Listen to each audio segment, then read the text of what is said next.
There we go. Right, sorry about that. It's because it's because I switched settings around for when we do LMA recording and stuff. But welcome in everyone. You should now be able to hear me. Yes, I am on my own this evening. We are the guys are all busy doing various things or ill.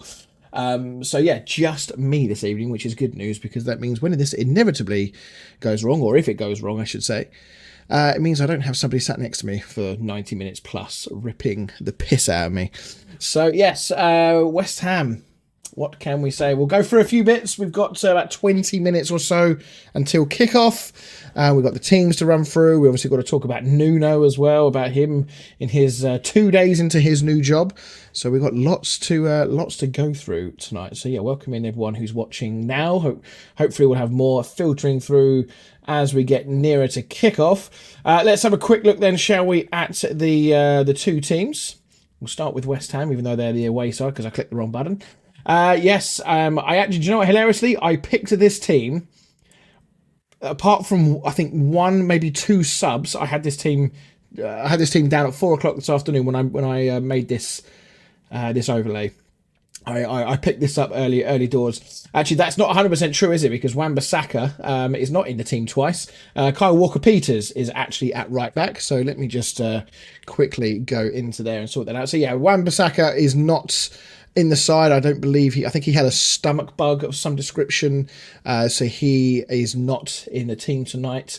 So Kyle Walker-Peters will be starting at right back. And then everything else is sort of as expected. I'm a little surprised he hasn't, or he's resisted the temptation, I should say, to muck around with the back four in terms of the two centre backs. Let me just put that in Walker-Peters. That should update itself in a moment. There we go. Yes, so that is all looking good.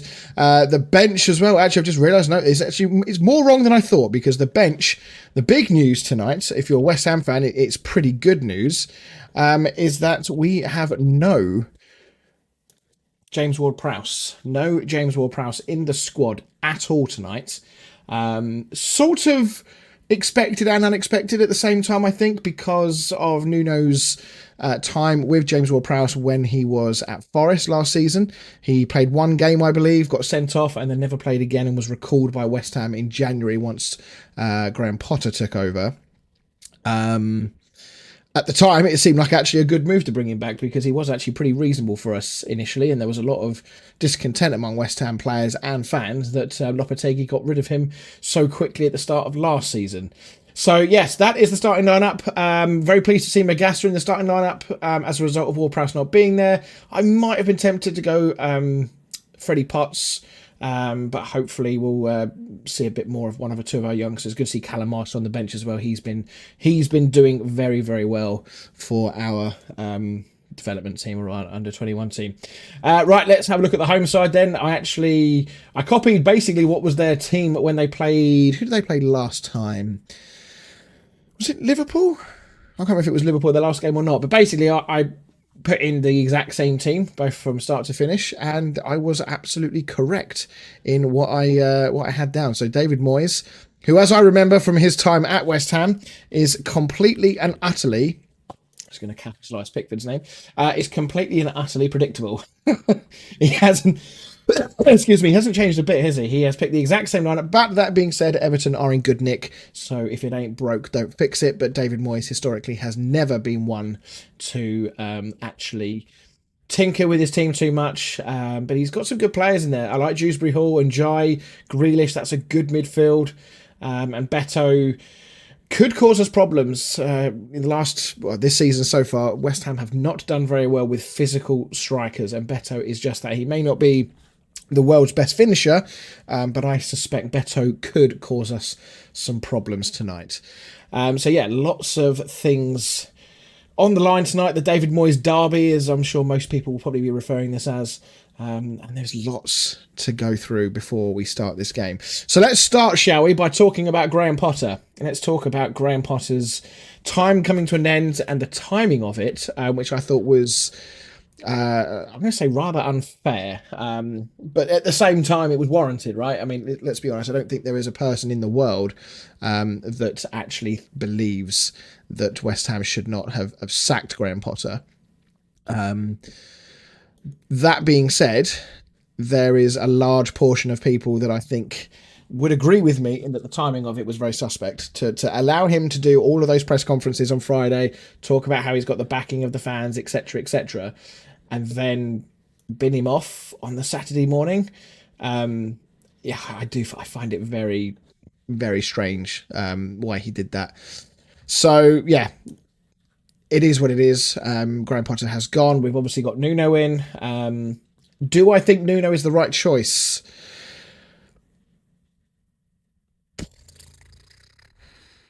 Yes and no. Yes, because I do feel like he will give us a bit of fight, a bit of desire, and shore us up at the back. But he is the fourth manager in a row that plays that same defensive, counter-attacking style of football. Now, of course, it can work, and I've said this before. The first 2 years under David Moyes was obviously very good. We were counter-attacking very well. We did it with purpose. We defended well. We were dangerous at set pieces. It can be entertaining. You don't have to play free-form, attacking, beautiful football all the time for it to be entertaining, especially if you're winning games as well, which is always a good thing. However, the jury is out for now as to whether the squad that Nuno has inherited is actually good enough to do what Forest did last season. Because I do feel like there is this sort of underlying expectation from everyone that Nuno is going to suddenly turn West Ham into Forest of last year. Let's not forget when Nuno first went in at Forest, he kept them up by the skin of their teeth. I think it was last day stuff with Forest. Obviously, he turned them around the following season and put them in Europe. So yeah, it's there's so many things that have to fall into place. There's so many things that have to go right. I will say that I've liked what I've heard from Nuno so far in his conferences. He sounded very passionate. In fact, he was more passionate in a 19-second clip that I saw of him than Potter was in 9 months. I made no secret of my discontent for Potter and his very PR responses that he gave in press conferences as soon as somebody asked, what his thoughts were on something.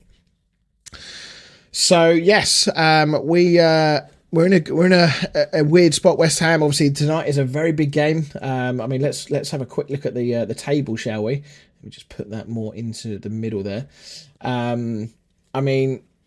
It's quite, look at the top end of that table. It's quite a tight looking area at the moment, isn't it? I mean, no one's running away with it completely at the moment. Liverpool have started strongly, but they've not actually really played that well in any of their games so far, I don't think. But it's so nice to see other teams up there again. I mean, Palace have had a wonderful start. I mean, who thought Palace would be third after 6 games after losing Eze in the summer?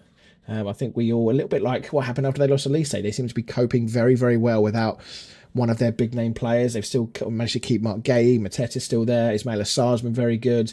And Glasner is doing an absolutely brilliant job at Crystal Palace. So they're up in third. Sunderland, wow, what a story that is so far. 6 games in, they're currently sitting in 5th place. Just the one loss on the board, and Bournemouth in 6th as well. Man City, Chelsea lingering just outside of that. And then down the bottom end of the table, it's familiar negativity around the likes of Manchester United and West Ham, but Aston Villa still probably the biggest disappointment, despite their good win against Fulham at the weekend, finally getting some goals, and maybe that can kickstart their season, and not a moment too soon for them. But when you look at that table from a West Ham perspective, doesn't make for good reading, does it? 13 goals conceded.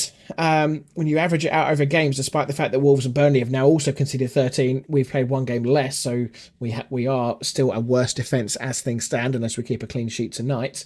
But I really do feel like I don't think it's a must-win game, but I think it's not far off. We only go up 2 places if we win this game, unless we beat Everton 7-0 or something. But we only got 2 places. So when you put it like that, we need to win this game so that we can then win another game and start to really climb the table and get away from being down this end of the table, because you start staying down here for too long and it becomes a real uphill struggle from there. to go forward. Elsewhere, obviously, I think Wolves were very unlucky against Spurs at the weekend, despite Spurs sitting as high up in fourth. I thought Wolves were desperately unlucky not to get 3 points. I thought Spurs were very bang average yesterday. I was very pleased to see some of the Spurs fans on social media are beginning to see Mohamed Kudus in the same light that West Ham saw him, certainly in the second season at West Ham anyway. Wolves in big trouble. Burnley, I think, are in big trouble. Nottingham Forest haven't started that well under Ange. He's still winless there, so I think they're in a spot of bother. And Brentford at the moment doing okay as well. Obviously, big win against United at the weekend. But they're showing plenty of resilience and fight as well. I mean, yes, they're conceding plenty of goals, but they're also scoring quite well as well. So overall, it's an interesting tie ahead of us tonight. Everton will go. Where will they go? They will go up to. They'll go up to 8th. They'll go above Chelsea tonight. So they'll slot in just behind City unless they absolutely fucking batter West Ham tonight. I think it's about 8-0 they need to win. And that would represent a very, very strong start to the season for David Moyes and for Everton. So tonight we'll obviously be watching along as we did with the West Ham Chelsea game a few weeks ago. I will also be doing a sort of review after the match, which will go up on YouTube as a bit of a sort of post-match review. And there will be also another West Ham video this week. I've not got any of the guys here at the moment to do any other videos this week. So I've got, I'm going to do a cheeky little shout out to the media type video because I am getting incredibly bored. Do you know what the funny thing is? And maybe I'm just really naive with this, but because up until David Moyes at West Ham and David Moyes leaving and the whole hoo-ha around that, I've never really paid a great deal of attention to what other fans think about people in the media. You know, Match of the Day pundits, Sky Sports pundits, TalkSport pundits, etc., etc., etc. I've never really paid a huge amount of attention to their opinions and in terms of how well informed I think they are. But now all of a sudden I realise actually just how uninformed a huge majority of football mainstream pundits really are. And the fact that they're not informed on a particular subject doesn't necessarily bother me massively. What bothers me is their lack of willingness to actually go and maybe do a bit of research, maybe speak to some fans and maybe read some articles from actual people in the know and form a better opinion. They're so brain dead, some of these takes. So I'm going to do a video calling out some of these things over the next couple of days. So that hopefully will come out well, and hopefully it won't be too I won't be too fired up as a result of a bad result tonight. So yes, we've got 6 minutes until kickoff. I need to sort this out on my side, and then we'll be pretty much ready to rock and roll. What I am going to do, I'm going to put a quick poll in the chat. Let's see what you guys think, and it will also help to see how many of you are here and actually listening. So let's do a quick poll then on what you think the result will be tonight. There we go. How do I do I start the poll in a certain way? Do I have to put a timer on it? No, I don't at all. So there we go. Poll in the chat, everybody. Let me know what you think the result will be tonight. Do you think it will be an Everton win? Do you think it will be a draw? Or do you think West Ham will come away from the Hill Dickinson Stadium with all 3 points?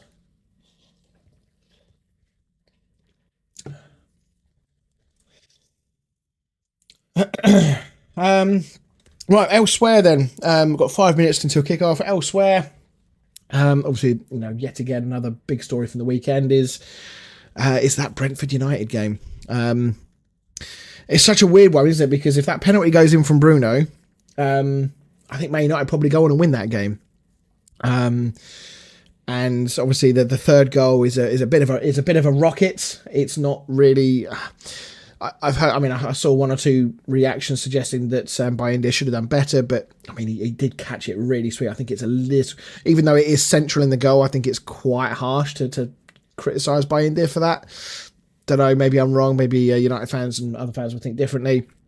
Um, but I think that honestly, I think Abraham needs to take a little bit of the blame here because I do think that when you're playing a high line and a high press, when you play Maguire at the centre of a back three in a high press, you run that risk of being turned around.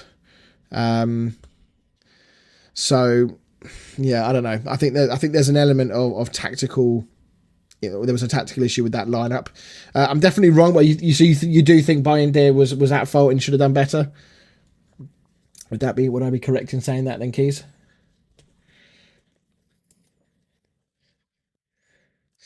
Um, I mean, I certainly think he should have done better with the second one, where he palms it out into the path of Thiago coming on. Even though it's a very reactionary save to block the cross, I think he has to do better than push it straight out into the middle of his 6 yard box than what he did.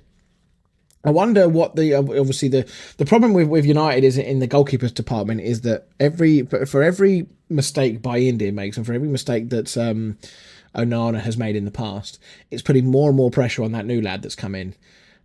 So I don't know what Amrim's plan is in terms of when he's going to bring him in. Whether he's waiting for the kind of the storm to calm down a bit. Is he hoping Bayern can put a couple of games together where he's better? Excuse me, to take the pressure off. I really don't know. But the more this situation continues and the worse that it gets with the goalkeeping situation, it does feel like the more pressure is going to inevitably fall onto onto the shoulders of is it Lamans? I think it is Lamans, isn't it? The goalkeeper that's come in.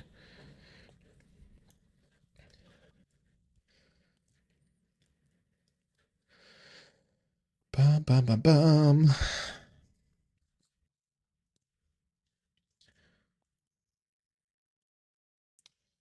Why? But I'm not seeing any real chat here on this side, which is kind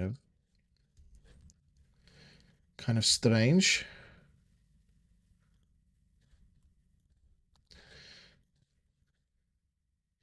I'll watch him every week. Trust me on this one. Okay.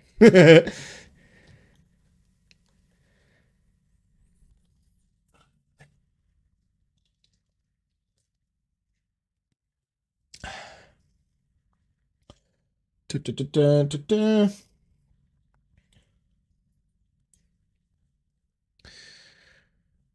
Right. Looks like players are on their way out, getting themselves ready, lining up, and all that stuff.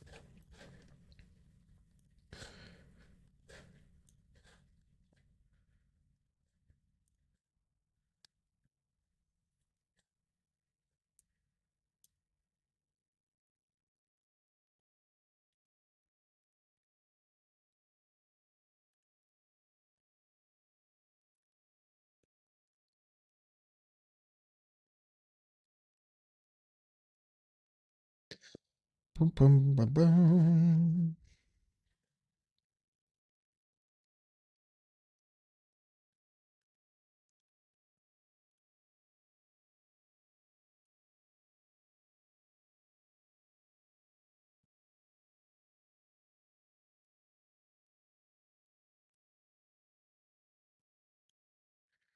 Do, do, do, do. Oh, it's because the pole's in the way, and that's why I can't see Keys's. I can't see Keys's chat. Yeah, hopefully the day isn't quite as bad this summer. I suspect it's not going to be. It's certainly not going to be bang on, but it is what it is.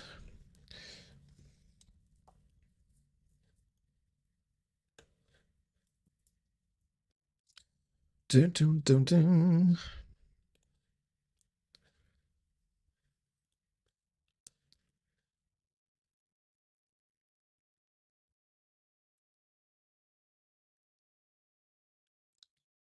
It's my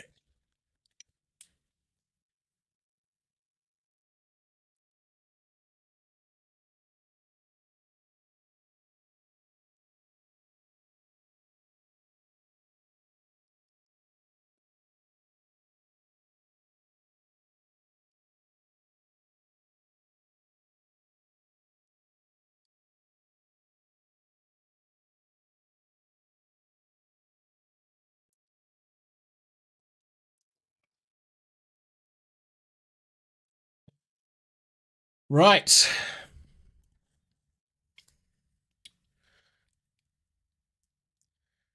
We are just about good to go on my end by the look of it. I'm probably going to be a good minute or so behind, I would suspect.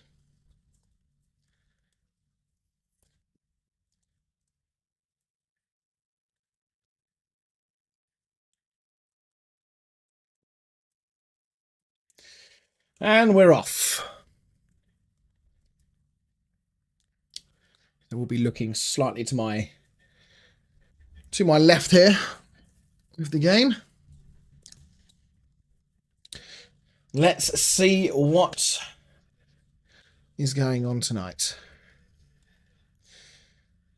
So, unsurprisingly, nobody going in the 3 votes we've had, nobody going for a West Ham win. Can't say I'm massively surprised. Let's see if I can turn my TV.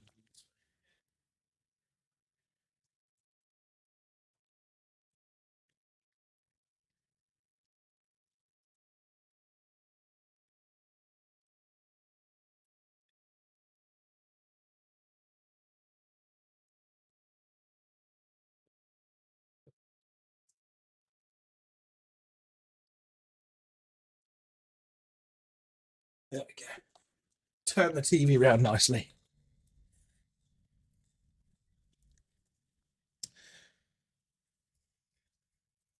Yeah, it's gonna be. I'm intrigued to see how the boys play tonight. New manager bouts and all that.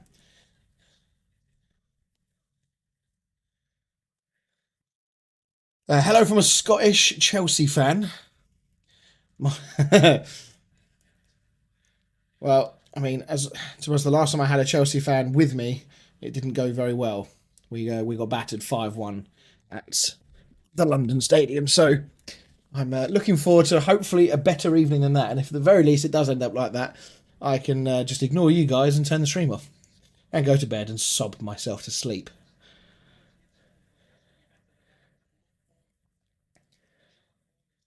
But we should be, in theory, West Ham should be much, much more agile and just mobile in that midfield. Hey, he was acquitted, Aidan. He was acquitted. Innocent man, innocent until proven guilty. It's not our fault the FA are fucking morons and can't prove the case.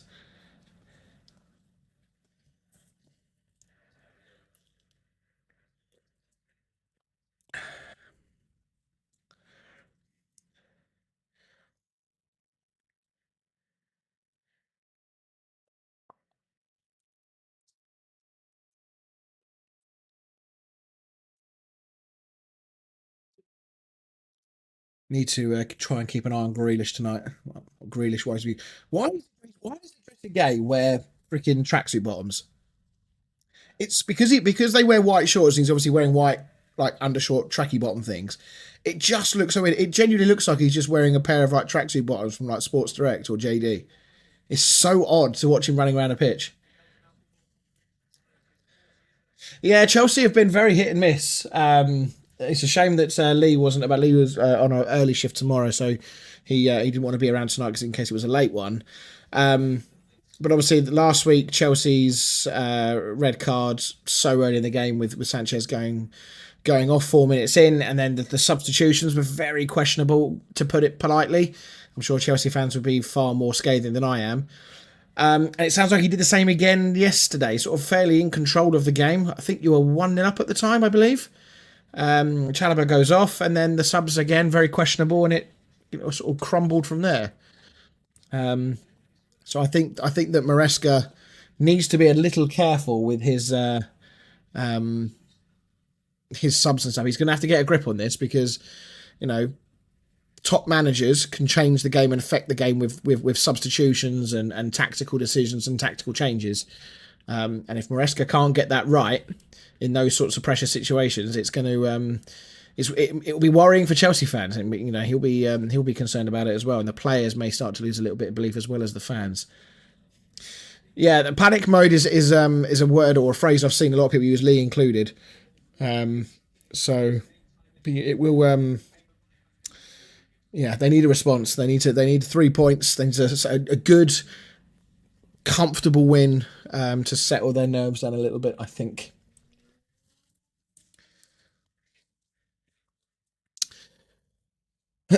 Well, at the moment, fairly business as usual from West Ham's point of view. Sit on the edge of our box and don't do a great deal. Oh, you're at Anfield next week. Well, I mean, Liverpool are there for the taking. I mean, the first thing to do would be to keep 11 men on the pitch, but Liverpool have not played well this season, and they've managed to scrape wins here and there. And obviously, their luck ran out against Palace at the weekend, who were good value for that by all accounts. So I don't know. I think Chelsea can take a reasonable amount of solace from that. I think they can, they can go and have a go at Anfield. I think and have a go at Liverpool.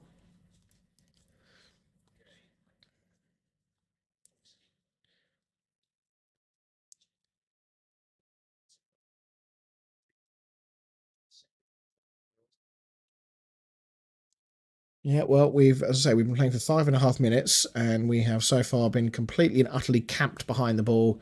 No interest so far in pressing high or getting after Everton, and then just allowing Everton to have as much of the ball as they possibly could want.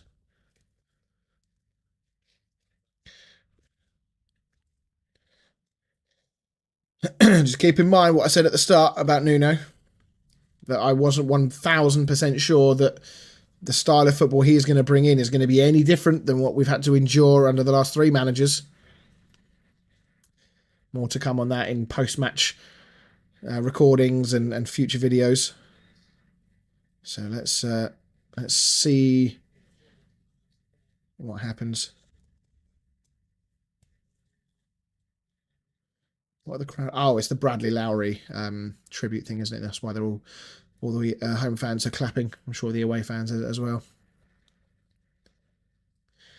Kick Nuno's risk. I think it is. I think there is an element of expectation from everyone, West Ham fans and everyone else, that Nuno is going to do ball in the box, ball in the box. That's not very convincingly dealt with, but we dealt with it nonetheless. Go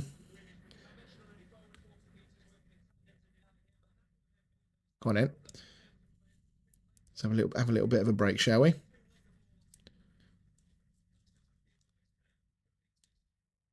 Plenty of plays forward. Good ball to Bowen. Get across in. It's too easy to get that ball away there, but we've still got it. Oh, good idea. Unlucky. Yeah, I think that there is an expectation that Nuno is going to be the Nuno at Forest from last year. And I think that expecting him to come in and do that straight away is dangerous. Bearing in mind, as I said before the game started, Nuno took a while with Forest to get them going, and he only got them to stay up in the Premier League by the skin of his teeth on the final day of that season. And then obviously it went brilliantly and fantastically well the following season. But Forest invested in a lot of very good players. Has Nuno inherited a squad that is capable of doing what Forest did? I don't think he has. I think there's definitely some good and talented players in there in that West Ham team, but collectively there are some omissions in there. Centre back is the big one. I don't think we don't have a Murillo or a Milenkovic in our team. Do we have a Chris Wood in Nicholas Fulkrug? Maybe we have similar. He's got similar attributes, but Fulkrug is yet to show anything like the sort of lethal poaching and finishing ability that Chris Wood showed last season. So we've got, as I say, we've got Fernandez who's looked sharp. We got Bowen. We got Paquetá. These are all good players.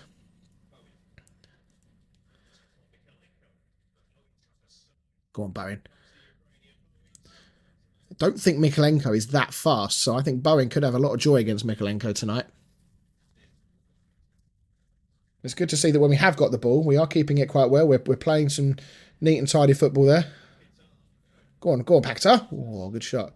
Good football. Good little interchange of passes there on the edge of the box. That was good. I say I don't mind us defending deep if when we get the ball, we do good things with it.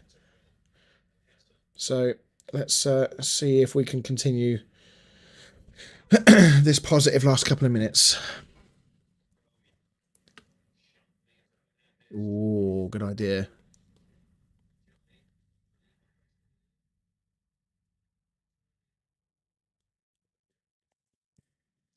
And Jai worries me. I do rate him. I think he's a good player.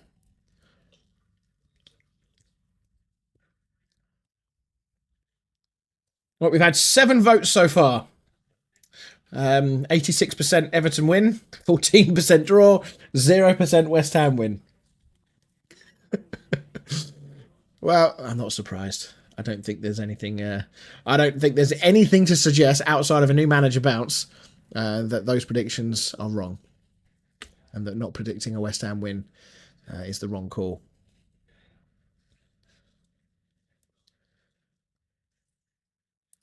Hopefully, that little bit of possession in and around their box and good little interplay has given West Ham some encouragement. The problem with a team like West Ham, and it'll be the same for teams like Wolves and anybody else down the bottom end of that division, is that you can start a game well, you can push the ball around, you can create chances, etc., etc. But what happens when you keep losing is that, oh, here we go, Mikalenko, chance to cross, poor cross. I think Fernandez might have got something on it, to be fair. The problem is, as soon as you concede that first goal, that sort of sinking feeling, that losing feeling just creeps back in again. And it's so difficult. You can see it in teams. I mean, West Ham is the prime example when we play teams like Tottenham and when we went behind against Chelsea. You can just see how deflated they are. It's almost like the inevitability of it coming in.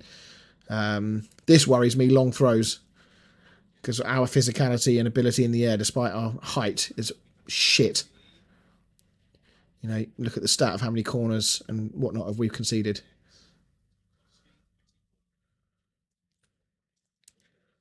That's the one thing that I if nothing else, keep us in the league.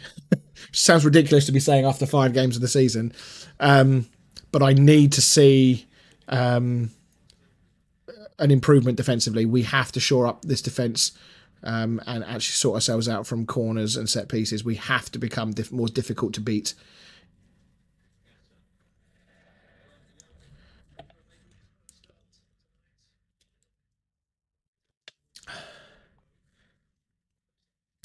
Have I got any FPL interest in tonight's game? Can't remember if I have any FPL interest or not.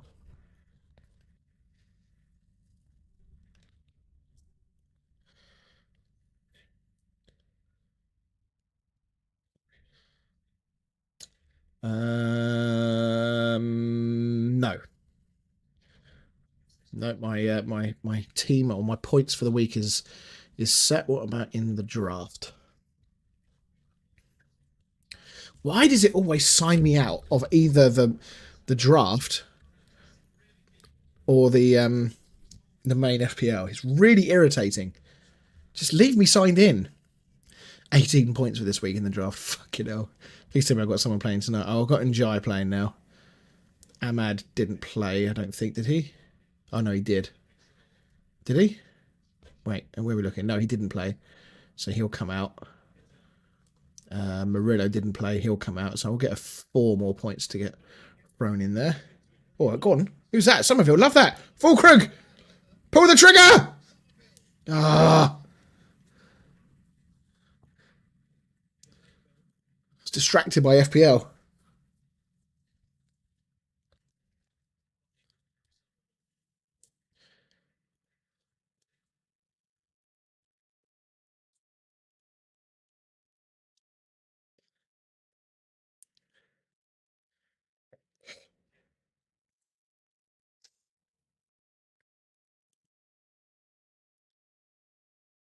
In a realistic sense, what striker would I like to sign to lead the line? If you'd have asked me before the season started, I actually, like, Fulkrug looked at him. I mean, he got 3 or 4 goals in pre-season. He looked leaner, sharper. I actually thought that maybe he had a chance of being our striker on the assumption that he could stay injury-free. What striker would I like to sign realistically? It's always a tricky one to answer because everybody has a slightly inflated opinion of what their team's kind of hierarchical rank in the Premier League, despite how bad we've been.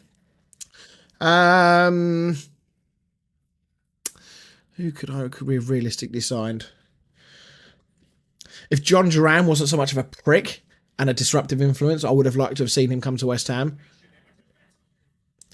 There you go, Beto getting in between our 2 centre-halves with a free header. Not a lot of pace on the cross, though, from... Was that Tarkovsky? Yeah, it was. I mean, Mavropanos is looking straight at him. Why is he on his own in between the 2 centre-backs? That's really poor again. That's the sort of shit he's got to sort out, Nuno. Cannot allow players to have free headers 8, 9 yards out from your goal. But anyway, back to Mr. Shelton's question. Trying to think of strikers in and around that I think would be. I'd love to see us sign like an Evan Nilsson type player. If we're gonna persist with this one up front, you have to sign somebody that can either just run the channels, run the lines, harass defenders all day long, or you need to sign somebody like a Chris Wood who can hold the ball up. We've got a Chris Wood in Nicholas Fulkrug in theory. We do have a young striker in Callum Marshall, who I'd like to see get given a goal. Why are we backing off? Stop backing off. Okay. Few warning signs here for West Ham. A few warning signs from Everton here. So like an Evan Nilsson type player. Somebody just never gives up. He's got really good technical ability. You can link in. I couldn't tell you what that player is, but a player of similar caliber, a similar type, I think would be good for us. Go on in. Oh, Fulkrug. That was a half chance. That. It's end to end. This, to be fair, 15 minutes in. Well, to be fair, West Ham are looking decent going forward as well. Both teams are looking quite dangerous going forward.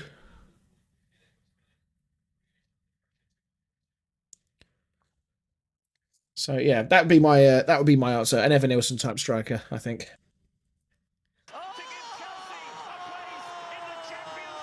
Mr. Neil Jones Payne donated £1. Thank you very much, sir. I heard it was £1 a goal for Everton. That's what I heard, Neil. Is that the first £1 because you're anticipating an Everton goal really shortly?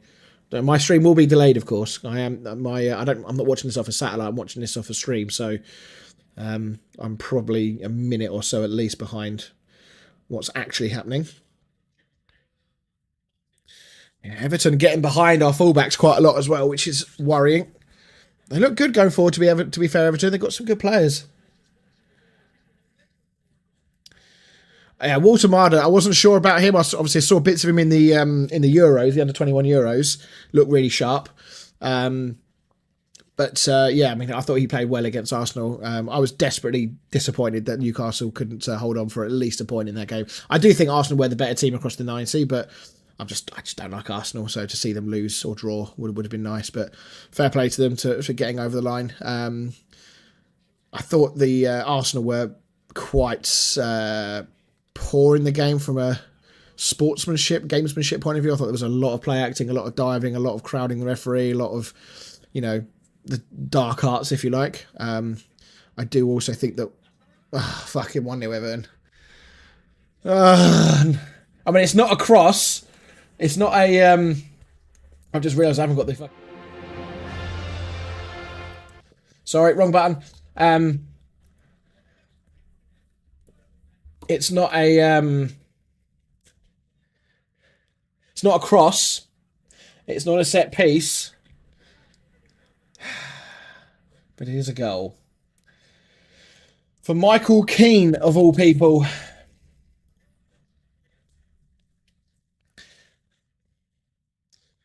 But we have been a couple of times we're letting balls come into the box. Who is that near? Is that fucking Mavropanos? It fucking is. What is with our centre-backs, man?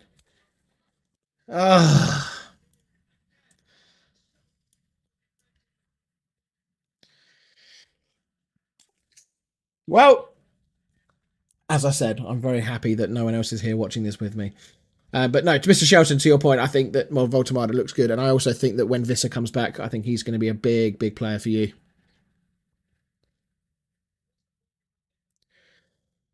Well, now we're going to see what West Ham are made of. Going a goal down is what I said before. When teams like West Ham, in the position that we are in the league, when you go a goal down, how do they react?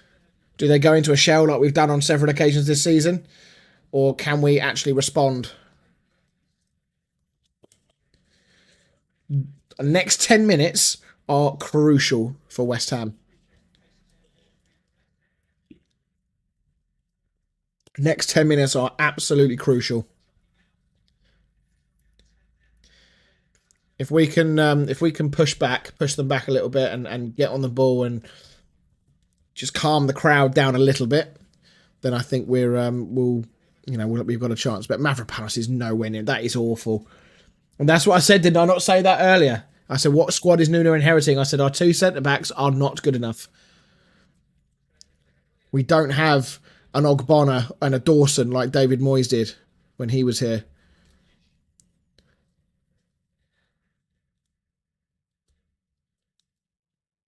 Grealish throwing himself to the floor as usual, getting free kicks.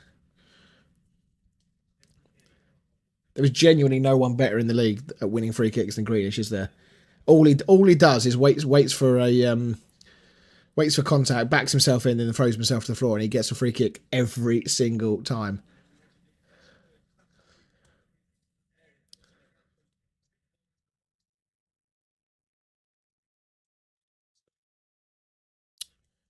Too slow, Magassa.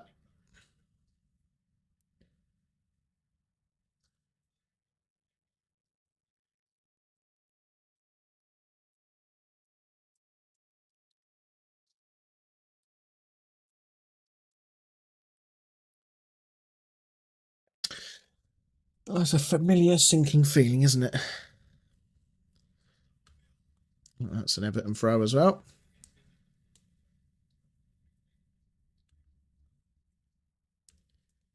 Even you look at Everton, when I said that what Moyes had at West Ham, he had Ogbonna, he had Craig Dawson.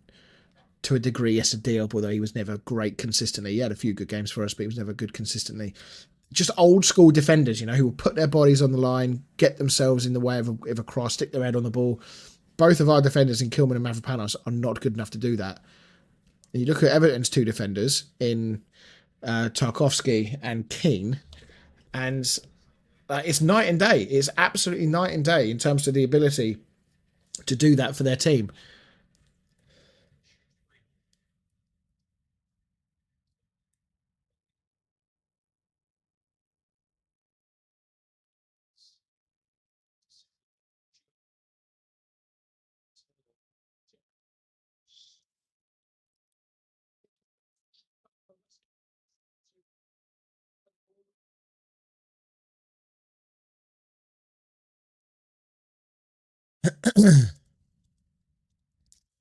I mean, one other thing that I'm really keen to see from Nuno is what he does with our youth players.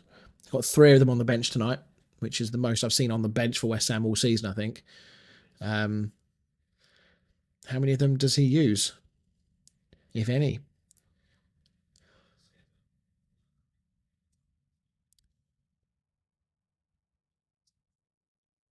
That's a naughty challenge there on Fulkrug.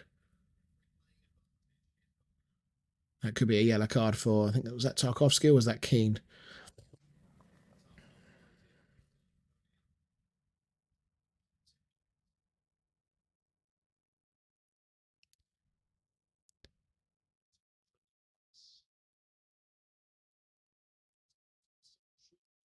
Yeah. Not surprisingly that Tarkowski gets a yellow for that one.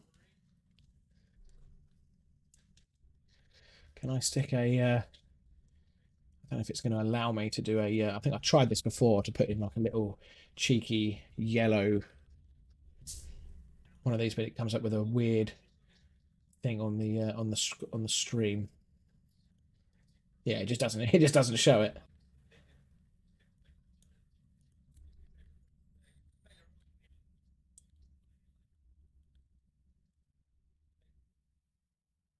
No, it doesn't look any good, does it?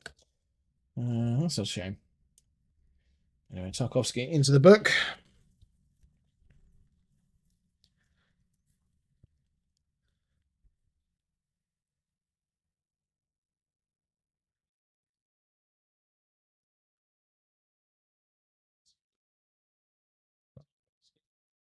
Tarkovsky doing foul straight away.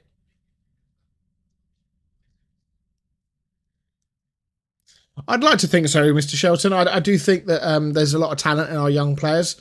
Our under 21s have actually been doing a lot of very good things against League One, League Two opposition. So they're getting good minutes. There's a couple of guys named Mohamedou Kante, Preston Fearson. Was it Fear and Preston? I can't never remember which way around it is. Definitely some good players in there. They just need to get given a chance. These young lads, you'll never ever know if they're any good unless you try them. We saw Ollie Scarles play a bit last season under Lopetegui and a little bit under Potter, and then just sort of disappeared, and we never saw him again.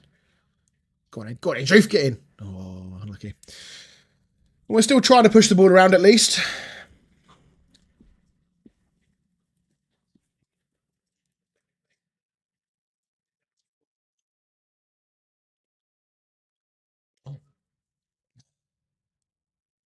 Next goal in this game is crucial, though, if there is to be one. West Ham need to get back on level terms in this game. If we let Everton get a 2-0 lead, it's going to be a long, long night. Oh.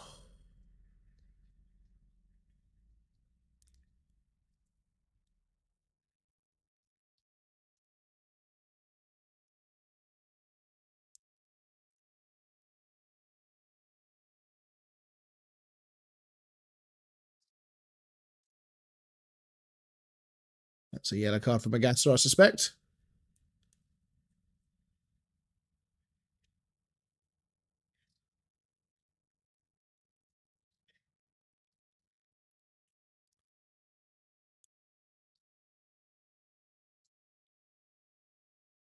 Is he not getting booked for that?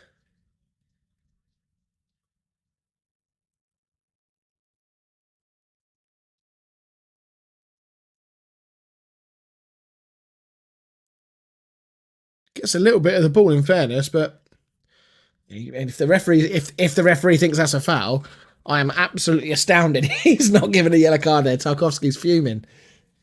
Oh God, it's another set piece. Please don't. Oh, it's almost the crossing position is almost exactly the same as the one they got from the goal from open play.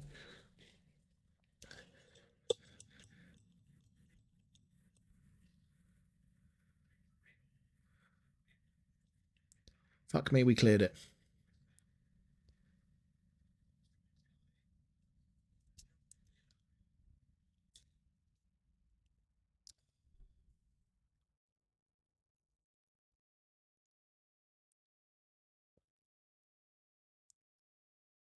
One could make a case for saying that's a yellow as well from Michael Keane. If Bowen gets past him, he's running straight at their back line.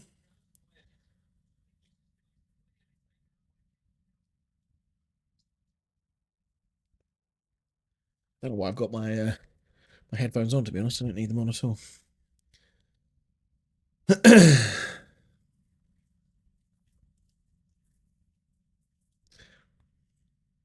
Good ball. Oh, that isn't.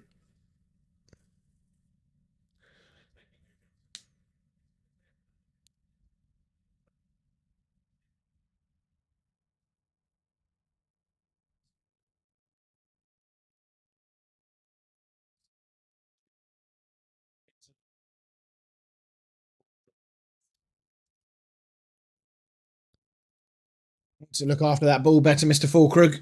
You've got to retain possession better than that. That's a couple of times you're giving the ball away now.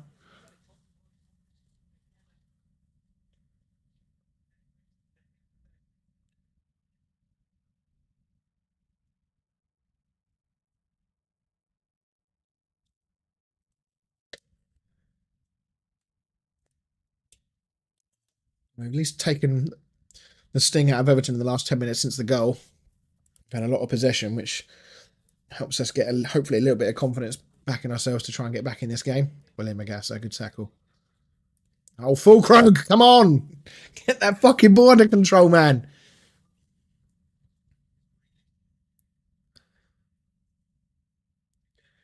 Oh, it's unfortunate.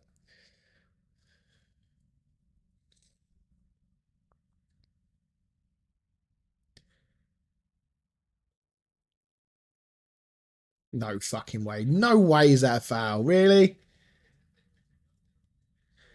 Brian just booted the ball 20 yards forward. Is this a foul? Let's have a look. Maybe I'm wrong. Not sure.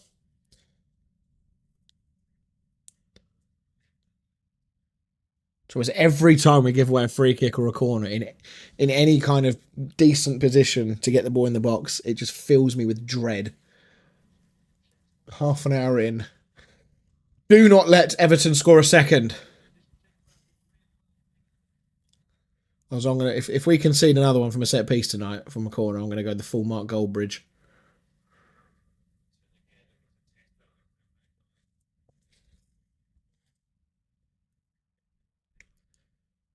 You have the full Mark Goldbridge meltdown live on stream.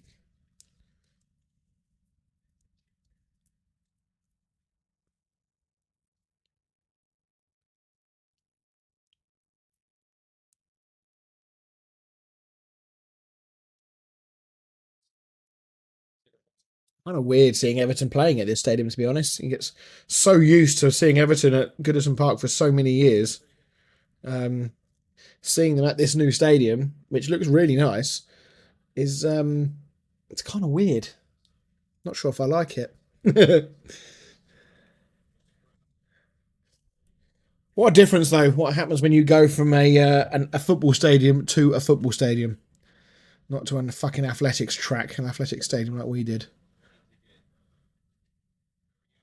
Fuck me, boys! What are we doing? I hate this playing out from the back bollocks. I really do. Just pump it long.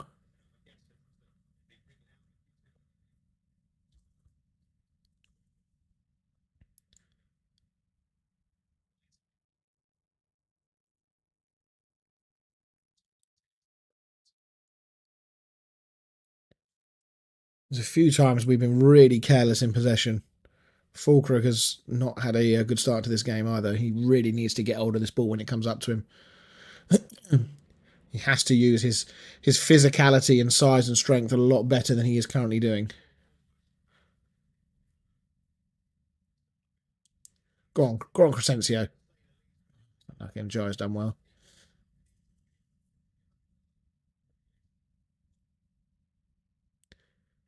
Good tackle from Fernandez. Good defending from Kilburn. I think that was on Beto. That was a hell of a wicked ball in from Dewsbury Hall.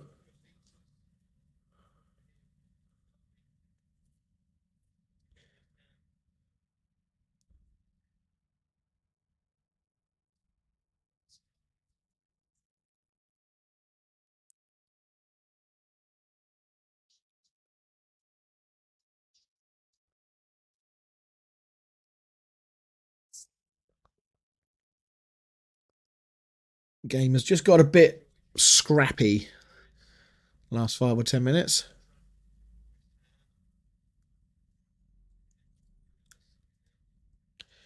Stop diving in on Grealish. Yeah, Walker Peters getting a yellow. That was coming.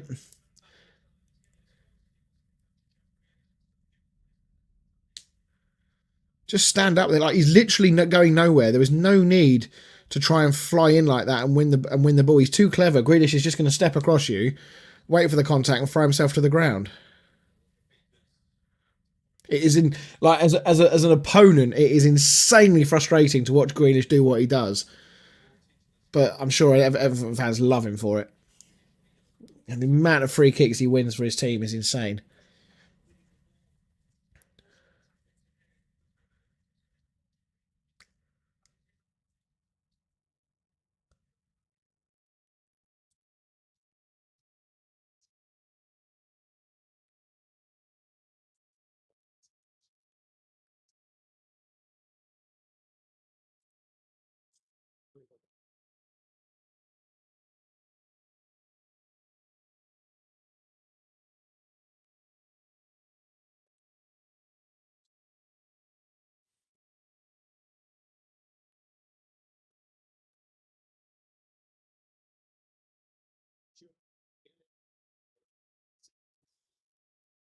Could easily be 2-0 there.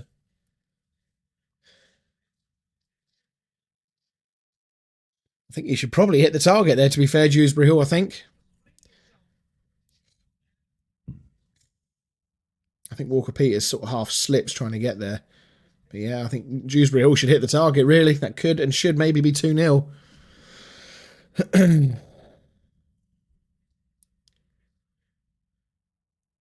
It's about all that Fulkrug has done so far is win a couple of headers from long goal kicks.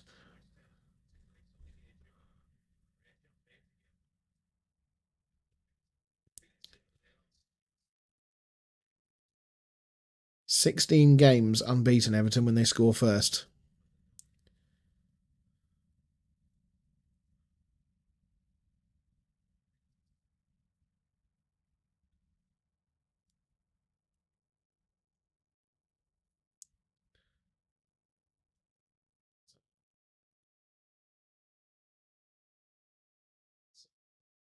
Decent football from West Ham there. We're going to do a little bit slow and laboured though in the build-up. Someone needs to inject a bit of pace here.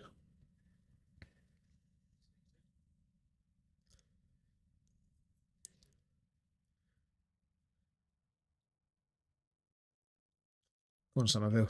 Get past him. Oh, referee. What is that challenge from O'Brien?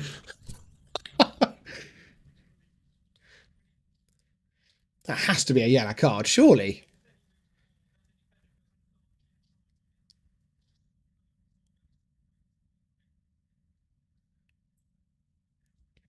O'Brien has absolutely poleaxed him.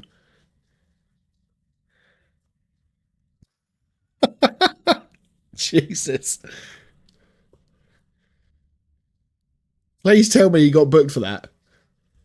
I don't think he did. I don't think he got booked for that.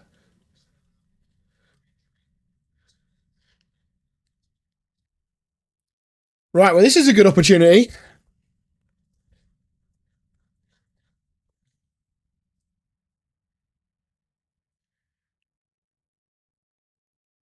Who's over that? Is that Paquetá? Oh, did they get in each other's way? Fulkrug and Kilman? Or Mavropanos?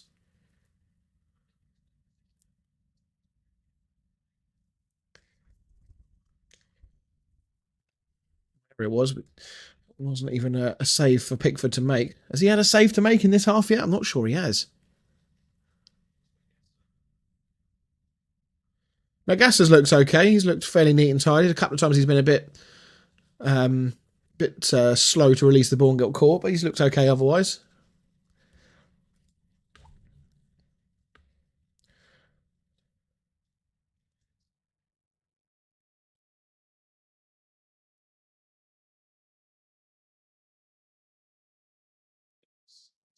Better football though.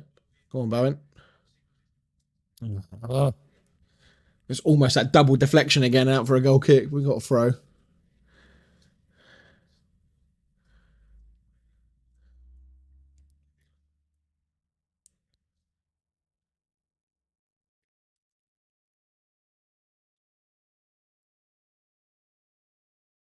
Good ball from Mavropanos to Bowen.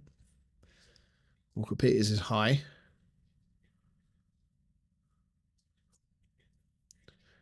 Trying to find Bowen there with a cheeky little pass.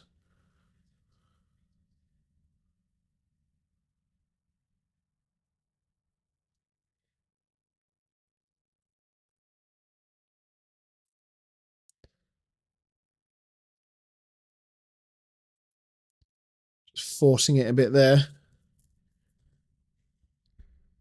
The intent is better though from West Ham. That was a shocking touch from Fernandez, but the intent is better from West Ham. Oh, mate, Grealish every fucking time.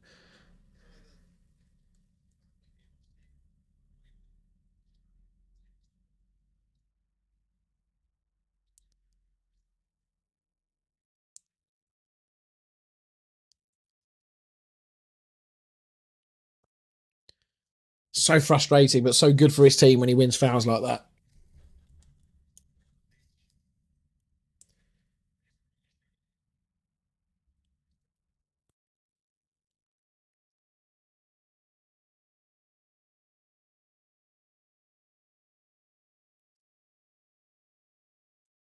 Well, we're moving it with reasonable purpose, but the shape from Everton is making them very hard to break down. You just need to stretch this play. That's better. Bit more pace, bit more urgency. Get that ball in the box. Get the ball in the box.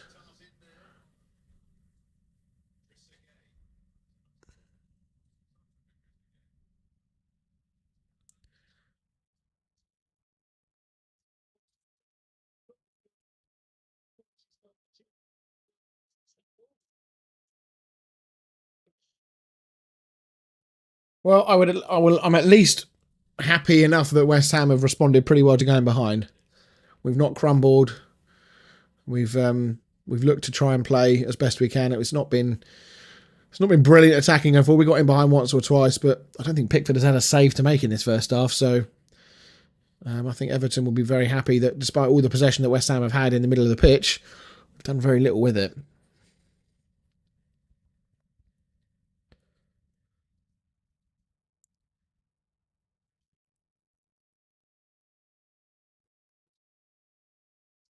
Is Fulkrug onside? I think Fulkrug may have been offside. It's very good defending from Michael Keane, but I think Fulkrug might have been offside anyway.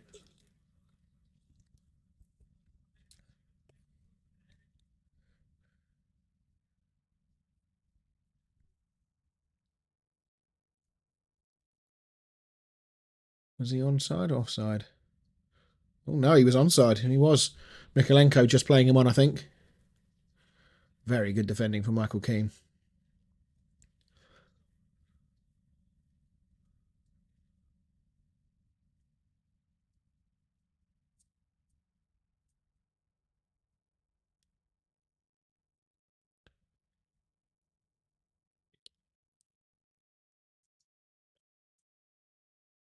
It's always weird seeing a new manager in your dugout, isn't it? Seeing somebody that's not the manager that was there, although Potter wasn't there for long enough for us to really get used to him. But seeing Nuno now in a West Ham dugout, in a West Ham training kit, it's weird. It's going to take a bit of getting used to. That's not a foul, is it, surely?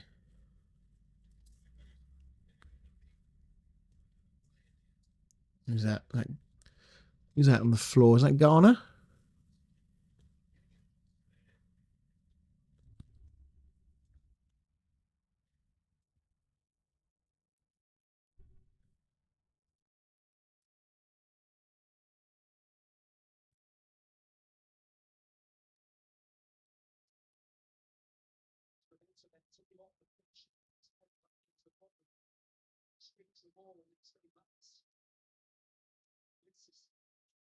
Popped.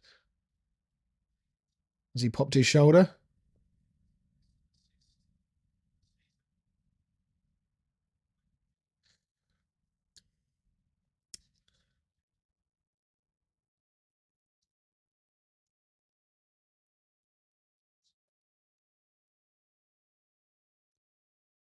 What we got left?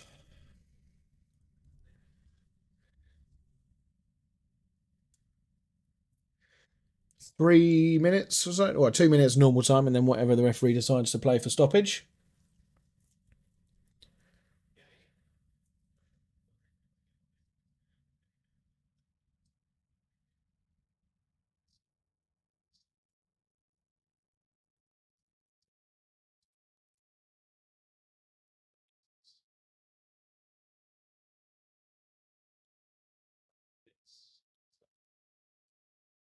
Gone down a bit easy. I mean, there's been several free kicks that have been given for Everton for fairly similar things, but they haven't gone down quite as theatrically as Fernandes just did.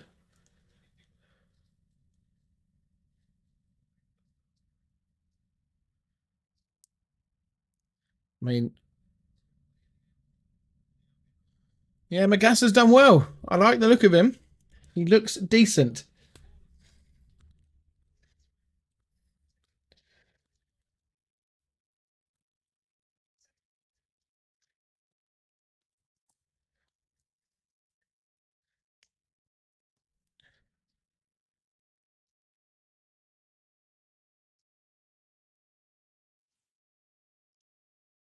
So it'd be lovely to get a goal right before half time. Need a good delivery though.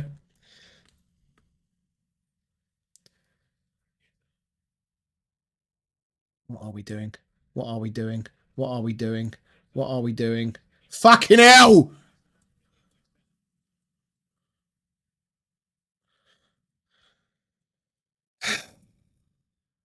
Literally like a minute before half time, put the ball in the fucking box.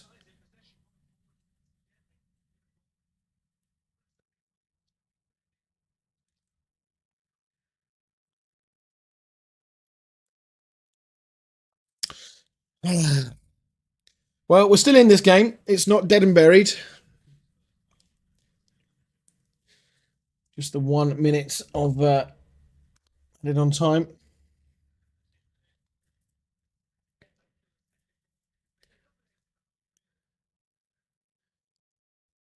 Thing is, I think we've dominated the ball, we've dominated possession, but Everton have had the better chances. So no real complaints about the scoreline, to be brutally honest. They've created more from less.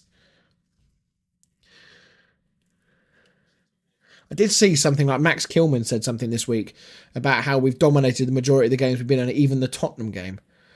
What is that bloke fucking smoking? I mean, we didn't even dominate the Forest game other than the last maybe 15 or 20 minutes. Yes, we played well and defended very well, etc. And we're brilliant and deadly on the break in the last 10 or 15 minutes. But, excuse me, Forest dominated most of the game. Manson made one or two decent saves in that game. So, there we go. There's the halftime whistle then.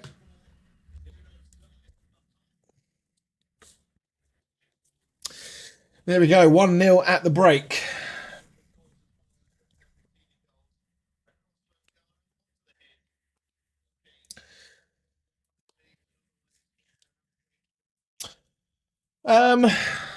Yeah. I mean, not the most entertaining game of football I think we've ever seen. I think that's fair to say. But there definitely needs to be. Fulkrug needs to improve. He needs to get, when he's in the game and he's got the ball to feet, he's got to do better when the ball's at his feet. He's won a couple of headers. He's occupying defenders and making their lives, a bit harder, but he's got to be better on the ball. There's a few chances in that first half where we got the ball into him in some decent areas, and then he gave the ball away and it fell apart. He's got to be better than that. So I don't know what the thinking is from Nuno. Might we see Callum Marshall, the youngster, at some point in the second half? I don't think he'll change anything at half time. I don't think we've been bad enough to warrant anybody being hooks at half time. But I do think that we need to be a bit quicker. We need to move the ball a little bit quicker. And the times we have moved it quicker from side to side are the times we've actually got him behind them and created, some decent openings. But once again, it was, final balls that have let us down. So, yeah, I don't think anybody's going to be too disappointed with the poll that we did earlier. Everton win 86% from the 7 votes we had. All of that at the moment is looking fairly likely. Oh, excuse me. I mean, Sky Sports has said West Ham concede to another corner. I mean, we didn't. The corner was cleared and then they scored from the subsequent cross. So that's a little bit...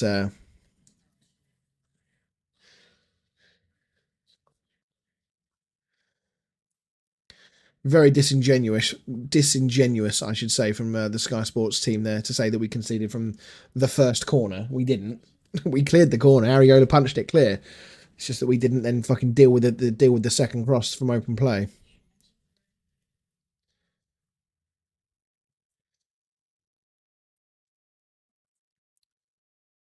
But yeah, no, not a particularly brilliant half of football, I think it's fair to say.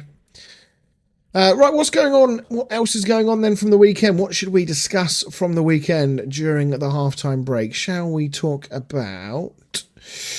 Let's talk about Palace Liverpool, shall we? What? Fucking hell, that's a big old daddy long legs. What a job Oliver Glasner is doing at Palace. Absolutely astonishing work that he's doing there. They were decent value. I know they had a lot less possession, I get it, but they were really, really good in this game.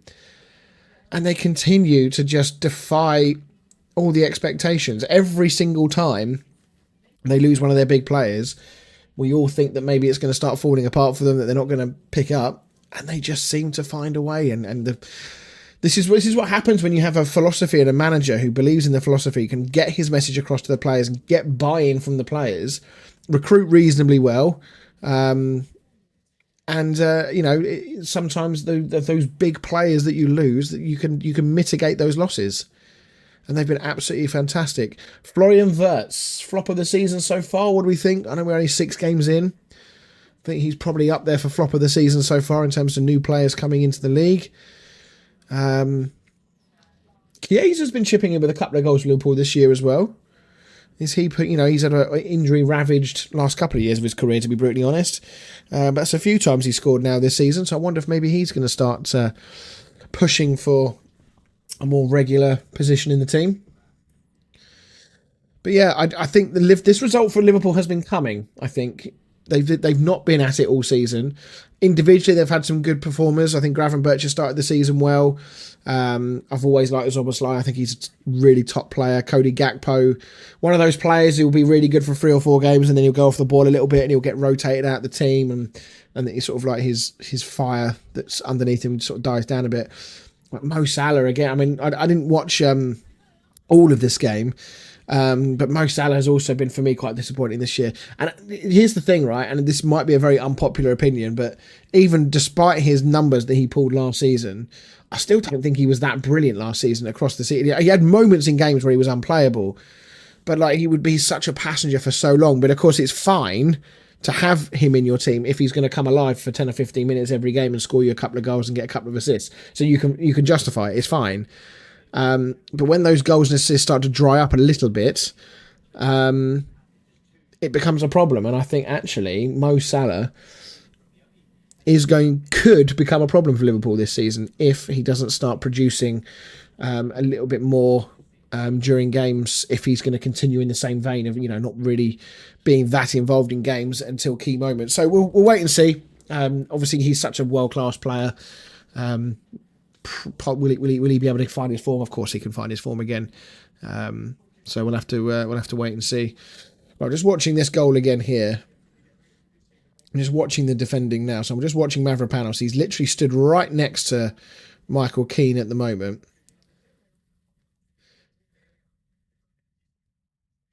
Who have they got in there? I got Duncan Ferguson in there. So that's Tarkovsky that's running away, actually. So Mavropanos' original man was Tarkovsky, who's now gone over to the back post. Mavropanos is now kind of just he's watching his man, he's watching where he's going. They're trying to reorganise, and obviously Keane's going to make a run across him, and I bet Mavropanos is not going to know where he is.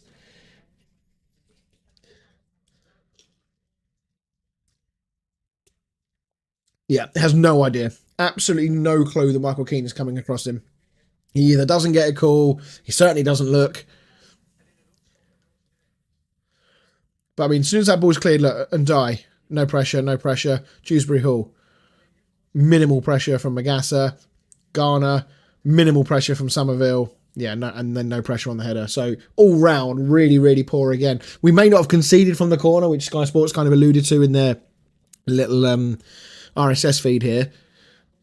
But make no mistake about it, the lack of organisation is just as bad as it normally is from a corner when West Ham concede. We don't get out, we don't press the 2 passes, the cross, and of course it's a free header.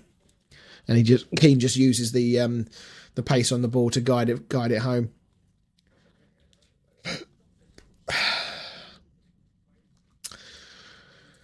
Big second half this for West Ham at some point when this comes back on. This is a big second half.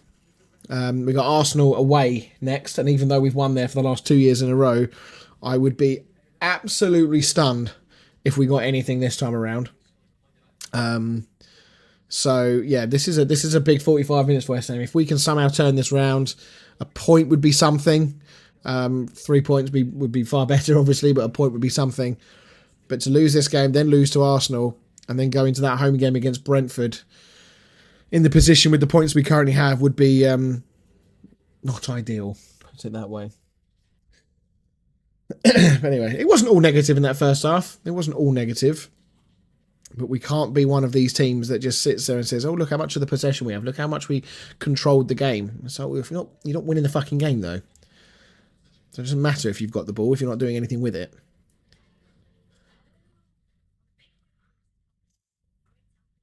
The trouble is, we are playing right into David Moyes' wheelhouse now. They've got their noses in front. If we've got the ball, they're quite happy to sit back and soak pressure.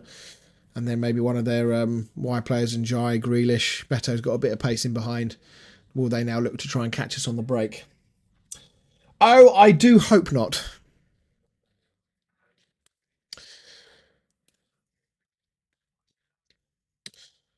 So we're a couple of minutes away then from the start of the second half. I'm not entirely convinced. What's going on here? Excuse me.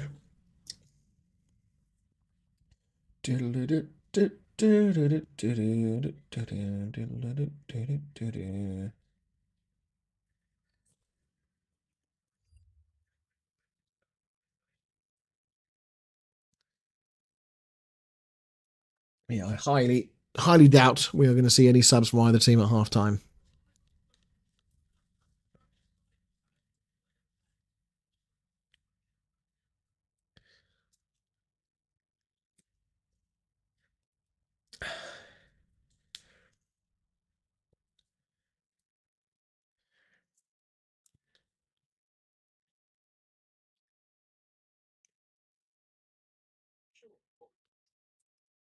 Right, are we all set then for the second half on the stream?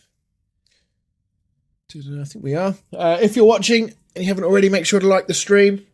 Make sure to drop a sub. We'll have a reaction to this game to follow. The other stuff that we released during the week. The guys have been, a couple of them have been ill, busy, bits and pieces. We haven't been able to release quite as many videos over the last couple of weeks as maybe we would have liked. But I'm sure we'll get back into the swing of things very soon. And try and do a few more of these live streams that involve clubs other than West Ham, because I'm getting bored of watching West Ham lose on live streams. It's about time. It's about time Dan came on one of these live streams and did a Man United one.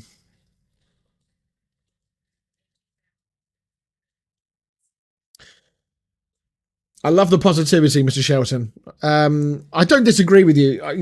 We're a far better team than we're currently showing. We have got gaps in our team that need filling in terms to quality, as I mentioned already. But I saw a stat the other day. Let me see if I can dig it out on my phone about the promoted sides. Where was it? In 23-24, Sheffield United, Burnley and Luton, after the first 6 games, had a combined total of 6 points. Leicester, Southampton, Ipswich the following year, so last season, 24-25, Leicester, Southampton, Ipswich, combined total of 8 points. This season, Burnley, Leeds and Sunderland, combined total of 23 points. Granted, Leeds and Sunderland have got 19 of those 23, but the very fact that both of those teams have had very good starts of the season, in particular Sunderland, and I did call them. I'd like to say that I've had 2 predictions come right so far this season. I said Aston Villa would drop off. Didn't think they'd drop off quite as much as they have so far, but I also thought that Sunderland would be the best place of the newly promoted teams, and so far both of those are coming true. There's the Premier League teams, the sort of the more regular Premier League teams, if you want to call them that, have been able to rely on 3 promoted teams being considerably worse than everyone else. No more so than last season for clubs like United, Spurs and West Ham, who all had absolutely dreadful seasons last year. And we're probably very thankful that those 3 teams, Leicester, Southampton and Ipswich, were also poor. This season, at the moment, it doesn't look like that's going to happen. So we may see one of the other more established Premier League teams going down. And at the moment, West Ham are very much in that bracket. I think Nottingham Forest are in a spot above her. It hasn't started well for Ange. The longer he goes without a first win, the harder it becomes to get it and to kick on from that. Wolves obviously in big trouble. So I think that I think Wolves are probably the easiest pick so far to go down. I think West Ham are very much in the mix if we don't sort ourselves out. There's no 2 ways about it. We can't defend very well. If you can't defend in the Premier League, you're not going to win games. We're not scoring enough goals to be able to discount any goals we concede. We're not in a position to be winning every game 4-3 or 3-2. So we're very much in the mix. But if I take my West Ham hat off for a moment, Wolves, West Ham, I think Brentford will get pulled in. I actually think Nottingham Forest could be in a spot above her. I don't know why. There's just something about this Ange appointment that I just don't think is going to work. I could be wrong. I think Ange plays a better brand of football, but he had a good Spurs team last year, and they finished 17th in the league. They were absolutely horrific last season.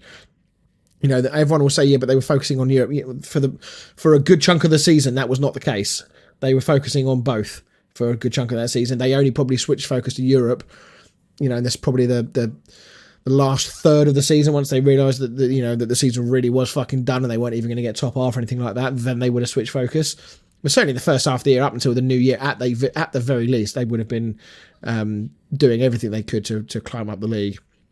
So I think they were very poor last season. I do worry that maybe Ange won't be able to get a tune out of Forest. One of the real telling signs so far that I've seen from Ange is when things were going well for Spurs, he was sort of smiling, he was happy, he was joking, being sarky with the press. But already, and you saw it with Spurs, he got very prickly towards the end. He took everything as almost like a personal attack and got very prickly with his responses.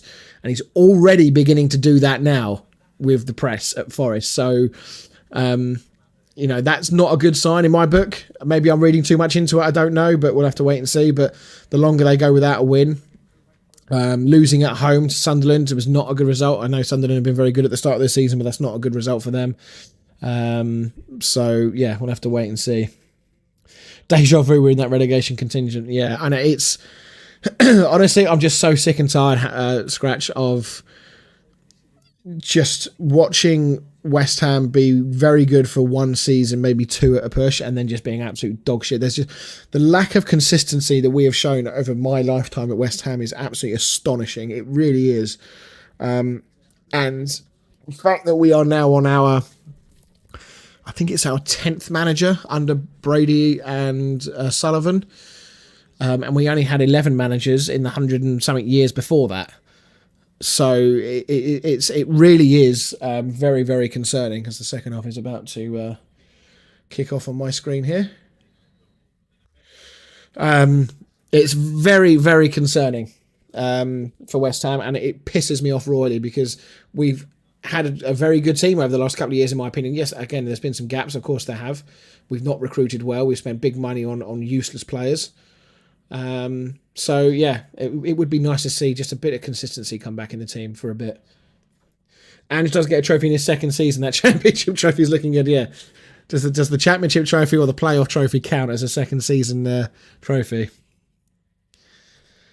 There was a little bit of Discord Forest could suffer with hands that could drag them in. Yeah, I do think, and obviously you've got the with Forest, you've got the powder keg that is their owner, Marinakis. He's just, and the very fact that Ange has gone there with Marinakis being the personality that he is. I mean, surely that's a ticking time bomb, isn't it? Those two together, fuck me. Those two in a room going at each other. Jesus Christ. So yeah, it'll be interesting to see how that pans out. I did hear on the radio earlier that one person was predicting that it could go really badly for Forest, and actually Ange could get the sack before Christmas. I don't think it will go quite that bad, but he needs to pick up a win very, very quickly. Right then, so second half is back underway then. We're just over a minute in. West Ham have started off with the ball. No changes by the look of it from either team at half-time, as I sort of predicted. I didn't think there was anything in the game for either team really that warranted a change.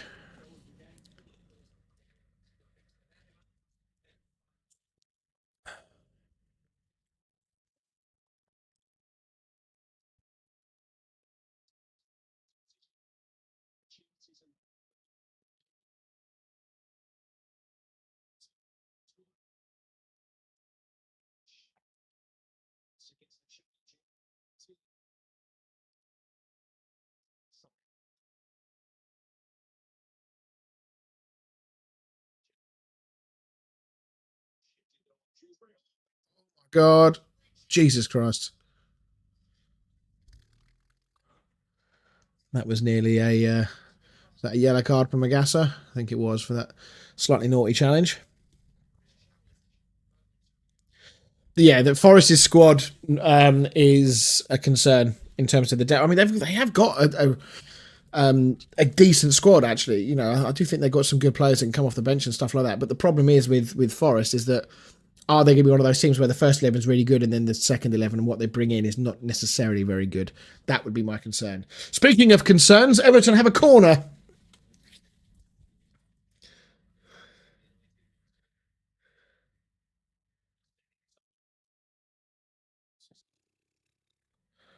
Still not been cleared. Why are we not closed? Close the... This goes in. Fulkrug just fucking standing there. No, oh, here we go. And Jai on the edge. Oh, bloody hell. Just no fucking pressure. There's just no, that is, Nuno has got to get that sorted. There's no urgency to press this ball. When this ball, look at how long it takes for somebody to get out. I think, is it Juve? And he gets there and stops and doesn't actually get tight. There was a touch from Juve. That probably should be a corner. But there was one before that. I don't know who it was. I think it was Njai that had the ball, and Fulkrug was just looking at him. He's inside our box, and he was just standing there looking at him and just let him flick the ball back into the box. If it was a better delivery, there's a real chance for 2-0 there. Yet again, the lack of discipline, the lack of focus and cohesion is astonishing.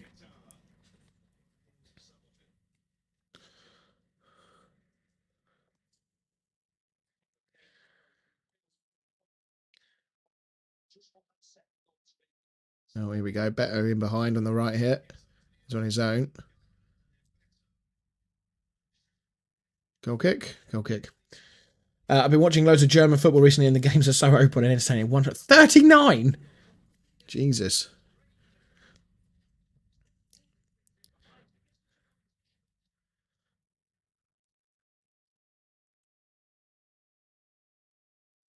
It's weird, isn't it? Because I don't actually know if I was a fan of one of those two teams, Dan, would I be really happy with how open we are? It's weird, isn't it? Because we sit here and I'm just as guilty as this as a West Ham fan by saying boring defensive football. I want us to play open attacking football. But if you play open attacking football, oh, here we go.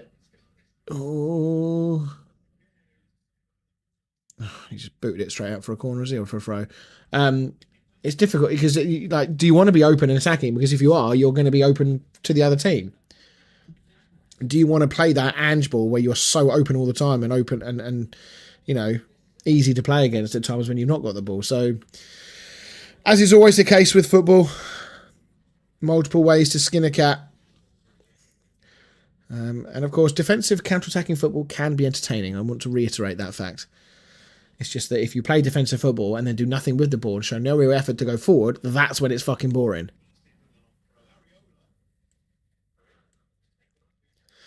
We look so... Any time the ball comes into our box, we look so fucking nervous. Right, come on, settle down again.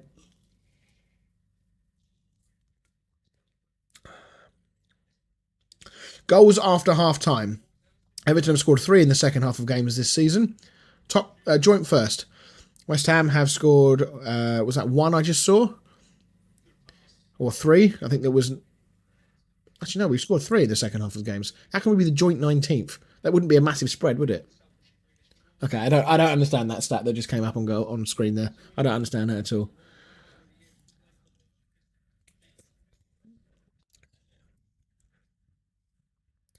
When I paid silly amounts for my season, I want a minimum of 20 shots a game. I mean, I think there is an element of expectation that you want to be entertained for your money.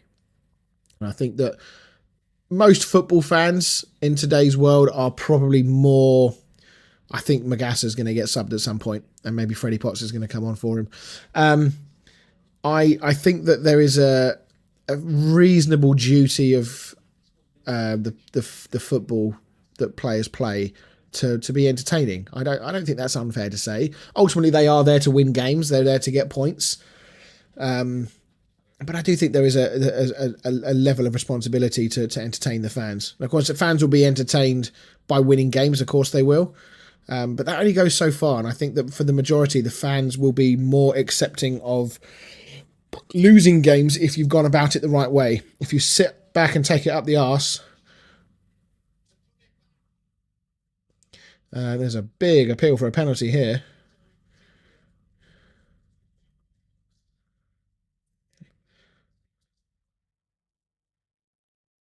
Big appeal for a penalty.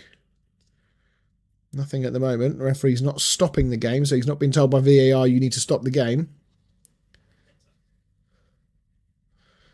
Somerville up the other end. Into the 18-yard box. He's to play that ball a little bit quicker to get that ball to Bow in there.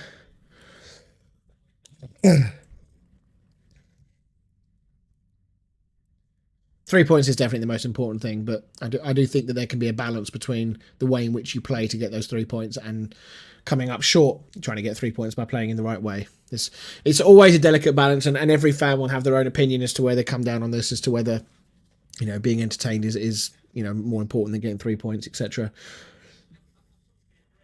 I agreed, Scratch. I think Grealish has been very good. I was saying earlier, I don't know if you were here earlier on. Let's have a look at this penalty claim actually first. So Grealish half fakes.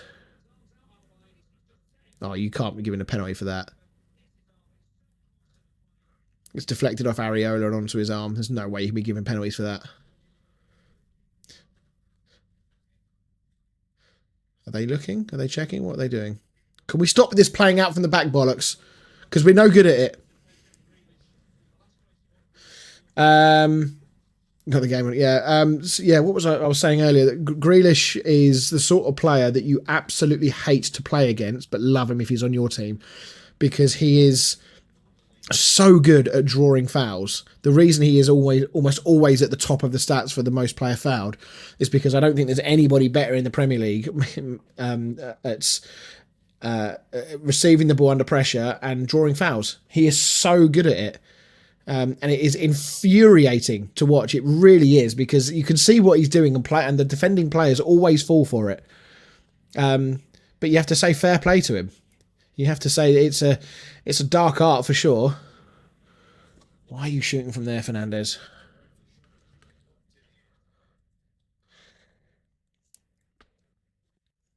Yeah, he as you say, he's got the weight lift drawing fouls diving. I mean, it is diving, I suppose, to a degree, but there is contact there, so it's difficult to call it a dive, because a dive. Ooh, great ball in from Juve. He loves a whip ball in like that. There's an element of a dive there, of course there is, because he's drawing a foul and he's waiting for the contact before he goes down. So there is an element of a dive, but there is also an element of a foul. It's kind of both.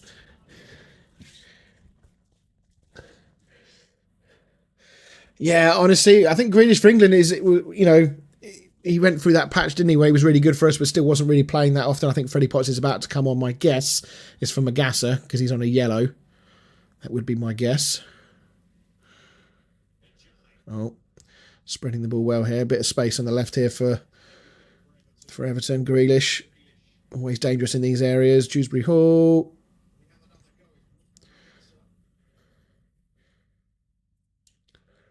The thing is with England is that, is there anybody that can operate with impunity for England? They always seem to be so handcuffed. I don't know what it is. It's so few players when they play for England, in my memory at least, can ever be or ever seem to be playing with an element of freedom. Yeah, I mean, the England discussion is one for another day for sure. I'm not convinced by Tuchel at all, though the last game was at least an improvement. But one game out of the 3 or 4 that he's had so far is I'm not getting ahead of myself and excited yet. But the level of talent that England have at their disposal is a joke, and to not really go for a title. I know we've been in finals and whatnot, but we should never have been in that final against Spain, because we were fucking dreadful all tournament.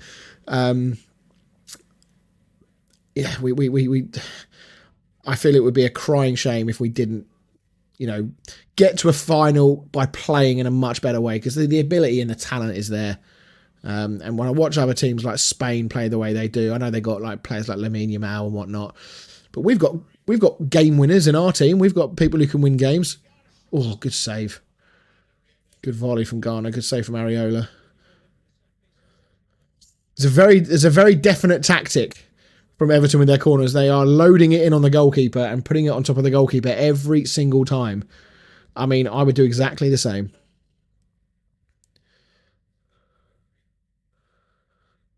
I do like the look of this Magassa, though. I know he's on a yellow and he's probably going to be coming off. Go on in, Juve. Chance. Dinky. Ah, good defend him. Still alive, though, Somerville. On cut inside, Bendy.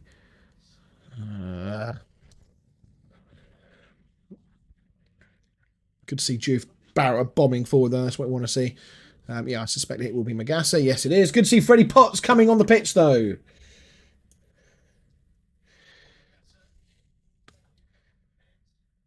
think he's done all right, Magassa. I like the look of him.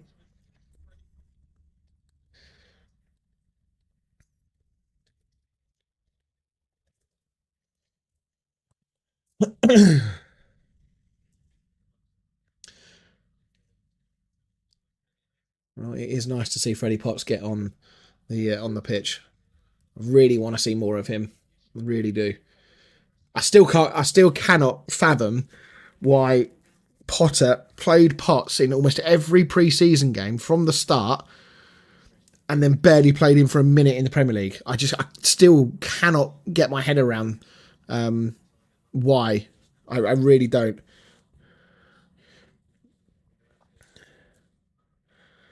Oh, honestly, don't even get me started on our stadium scratch. The thing is, right? So I took my son, my 6-year-old son. I took him to the London Stadium in August for the pre-season game against Lille. First time he's ever been there, and he had a brilliant day. And it like visually, it's a very hello Freddie Potts Paquetá. No, wrong pass, wrong choice. Visually, it's actually a beautiful stadium. I know that obviously if you ignore the fucking scaffolding and all the other shit around, visually it's a beautiful looking stadium. It really is. It's just not a football stadium.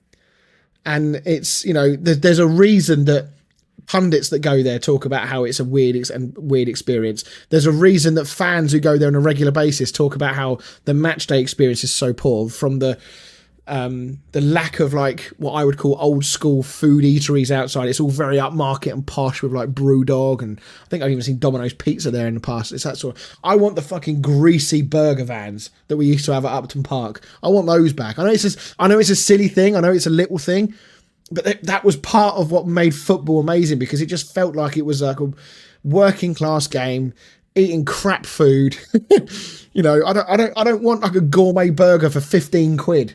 I don't want that. I want something that's going to clog up my fucking arteries. I want a horrible tasting beer, and then I want to watch a good game of football. Is that so much to ask? And I do plan on doing a video on this channel at some point talking more about the stadium move, the David Moyes situation, the lack of joined up thinking in the media when they talk anything about West Ham. Honestly, Hammer, I don't know if you're the same as me. I'm going to go off on a rant here. I can feel myself going here. I am sick to my stomach of listening to pundits, whether it's on TalkSport, Sky Sports, anywhere else. I'm sick and tired of it. Every time they talk about West Ham, the first thing they'll talk about is David Moyes, and be careful what you wish for. If I had a fucking pound for every time I heard that phrase, I could have paid my mortgage off by now. It is obscene that these pundits are still going on about David Moyes in this way, and that they ignore the facts as they were. Like, don't get me wrong, I love Moyes for what he gave us. He gave us a European night. He gave us so many amazing European nights, and I'll love him forever for that. But it can be two things at once. It can be both. He can be an amazing, legendary manager with one of the best win rates we've ever had, and it could have also reached its natural conclusion because of the old squad, the lack of rotation, the fact that the results were very much on the decline. We were getting smashed left, right and centre for the last 6 months under him. We got beat by like 3 or 4 goals or more in like 5 games. And we won 2 games in the second half of the season in that last season. So there's no other manager that would have survived that run of games. There's no other manager that would have. But because he won us a trophy, everyone just ignores everything else. Nothing else matters in the conversation. But in hindsight, I would say though, some of it. Has he saved that? Has Pickford saved that? If he saved that, that's unreal.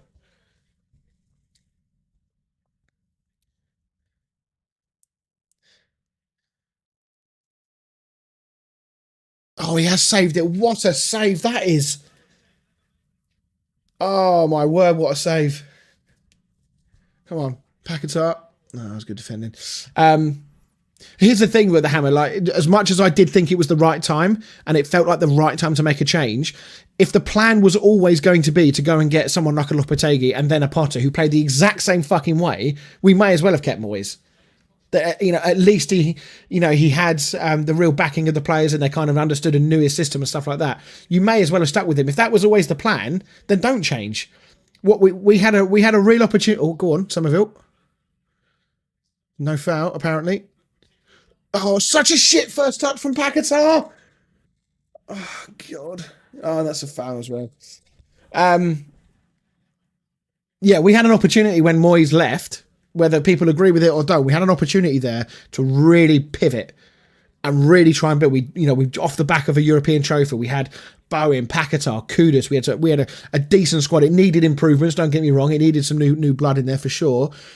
But there was a real opportunity there to build something there. And if they brought a manager in, like a Marco Silva, like a manager of that type who's a little bit more attack minded and less pragmatic, I feel like we could have pushed on. But I think because he then brought in the same fucking manager, and had loads and loads of obviously wasted money, and we had 5 different people. Did I count 5 who were all having a say in transfer? So you had Lopetegui. Oh, hello, go on, Juve. Go on, pace.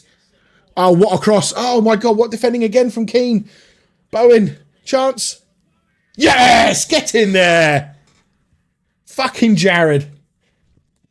Oh, I could shag him. Oh. Get in. God, how many times has this bloke bailed us out, honestly?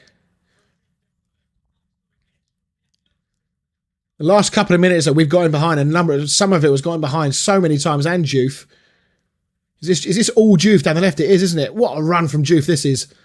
Tarkovsky fucking running in treacle.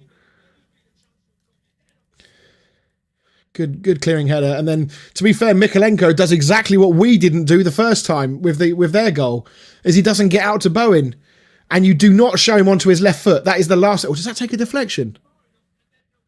Oh, it does. It goes in off Michael Keane. I think Pickford probably saves that otherwise. Well, we needed a bit of luck. Get in there. Come on then. Let's build. Let's go. Come on. Hey, look at the fucking passion from Espirito Santo right there. For those 3 or 4 seconds he was on camera, is more passion I saw out of him than I saw in Potter for 9 months. Right. Let's build. Let's go. Come on. So yeah, anyway, back to just circling round. The squad that we had under Potter was made up of Potter signings, Brady signings, Sullivan signings, Lopetegui signings, Moyes signings, Steiten signings. You had 6 people's signings, and poor old Espirito Santo has now got to piece together all that. So he's got to work with whatever he's got left. I do wish. What do you feel about Alvarez, Scratch? Would you have kept him? I personally would have done, because I thought he was one of the few leaders we had left, because we got rid of all our other leaders. Got rid of the likes of Creswell, and what a touch from Somerville. Oh, he's offside. Kufau, Emerson, Fabianski. I know he's back now. Antonio. All these players, these old experienced players in our squad. All the old heads and experienced heads, they've all gone. So I do think like Alvarez was one of the few remaining that, would pick up the game by scruff of a neck and throw a fucking challenge in and get the players going a bit.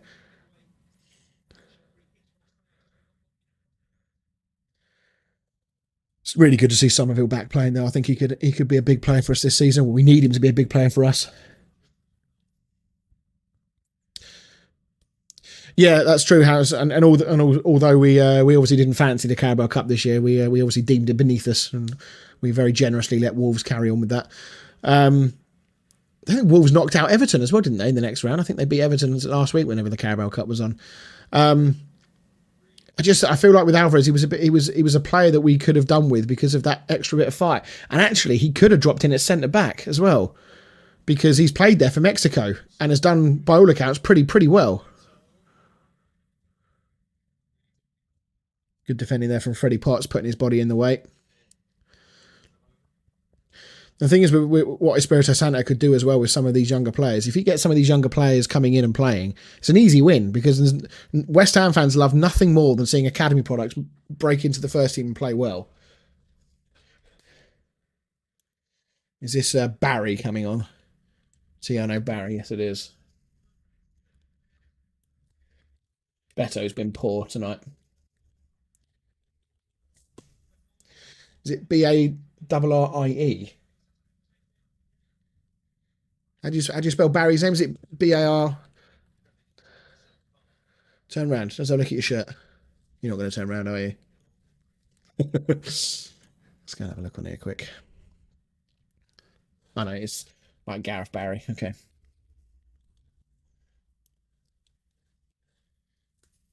I need to find a way of being able to put more symbols on the things. At the moment, I'm doing it very manually. I'm literally typing it, but it'd be good to have. I need to put a thingy against Bowen's name, don't I? For like yellow cards, red cards, um, and whether they've been subbed on or off. But like going back to Alvarez, he was in the is it the Concaf? It wasn't the Copa America. It was another tournament, I think. Like, is it the Concaf, something like that, or was that African Cup of Nations? I don't know. One of the tournaments that the South Americans take part in and stuff. I think Alvarez was like player of the tournament, and like his stats were unbelievable. And then he came back in, and Potter decided he didn't want him. And there was always this question about Potter as to whether he could deal with personalities in the West Ham dressing room. Is that why he got rid of players? The older, experienced heads. I also did see that on the West Ham Instagram post where they confirmed that Potter had been sacked on Saturday. That Kufau and Emerson both liked the post. Yeah, it's good strength, Paquetá. It's so he did the full Grealish there. 20 minutes to go then. Yeah, they did. Yeah, they did hammer. I was saying to myself, all we need now is Alvarez to like the post, and we've completed the hat trick, right?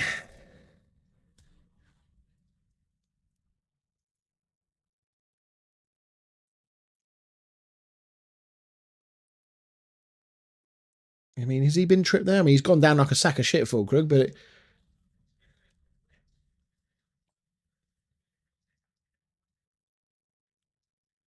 I mean, is that not that's probably a foul, but Fulkrug just sort of a bit theatrical.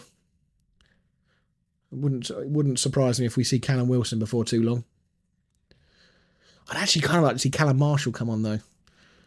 Give those Everton defenders, they're both slow as fuck. There's no pace at that centre half of Everton at all. They're big and strong. If we can get some pace up there to run in behind them, Callum Marshall could cause them some real problems.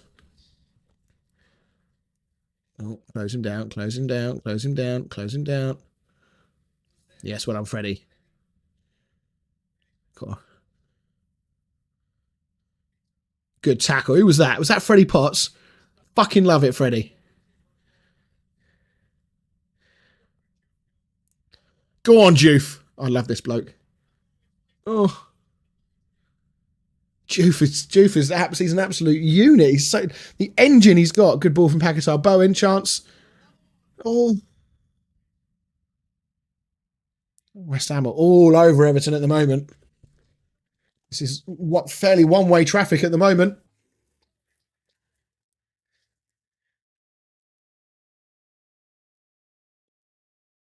There's literally no other options in the box. That could have gone anywhere. That could have gone in off Tarkovsky again. That could have been a lovely little deflected goal.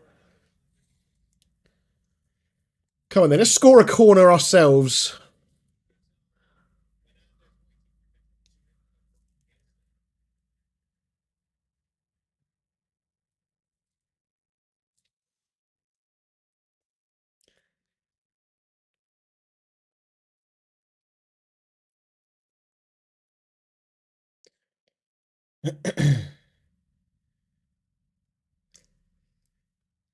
Callum Marshall warming up down there. It'd be nice to see him. That was a fucking horrendous throw. It was a very poor clearance from O'Brien as well. Got away with that.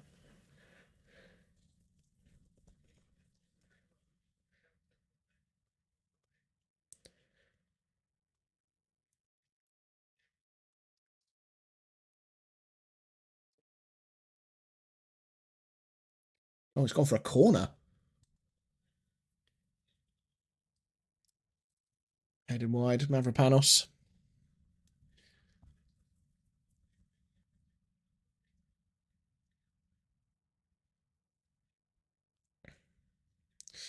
Imagine Nuno will be fairly pleased with what he's seen, though. You know, West Ham didn't throw the towel in after we went a goal down. We recovered pretty well. We've been pretty effective. With less of the ball in the second half, which is a bit more of Nuno's MO.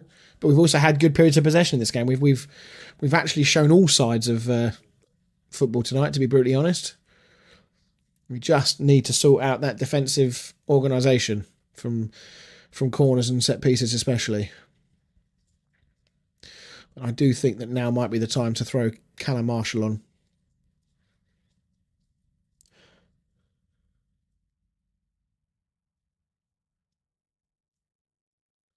Yeah, I mean, obviously we will never know, thankfully, but I do wonder what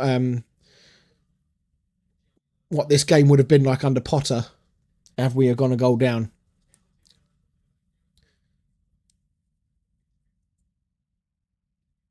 Good tackle.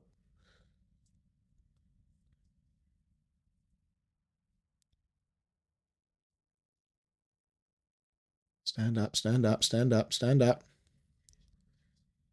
Yeah, it's lovely. Straight into the realms of Areola.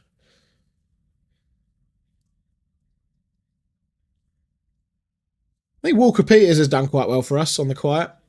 I know there's not too many players in West Ham colours that can come away with a huge amount of credit. But I think Walker Peters is one of them. That's lovely football to get out of there, boys. Well played. Yeah, I do think Walker Peters has been good. Oh, it's a great ball. Oh, Pickford gets there just.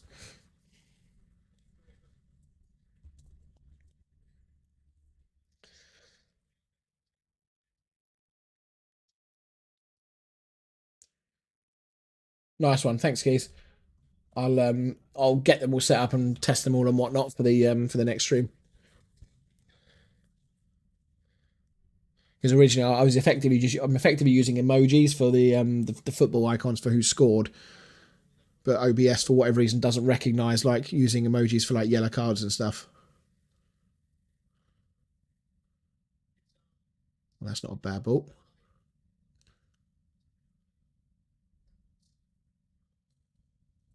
Now it's Everton that look like under the cosh a little bit here. This is really good from West Ham at the moment. Please don't get a sucker punch though. Please don't be sucker punched and we're attacking and then it goes the other way. That's our ball, isn't it? No. Um, yeah, but no, appreciate that, Keith. Thank you very much, mate. It was brave from Pickford. He had to get there. Oh, Somerville off. It's an interesting choice.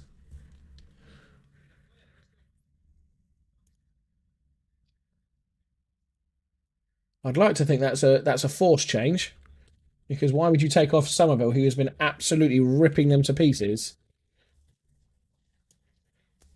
Until Herm comes on. I'm not seeing enough of this bloke, actually. I'd like to see a bit more of him. He was looking really sharp in pre-season, then he broke his collarbone. So we get interested to see a little bit more of him and see whether we can finally see what Tim Stighton saw when he spent 30 odd million on him or whatever it was. 25 million.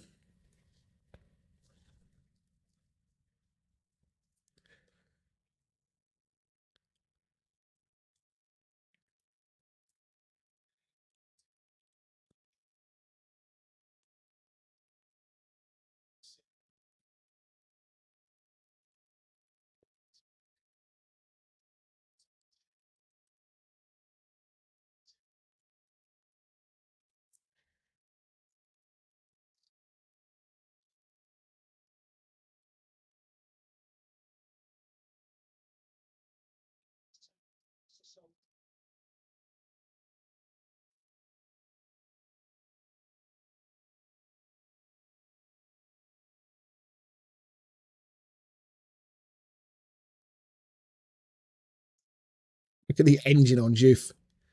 He fucking loves it.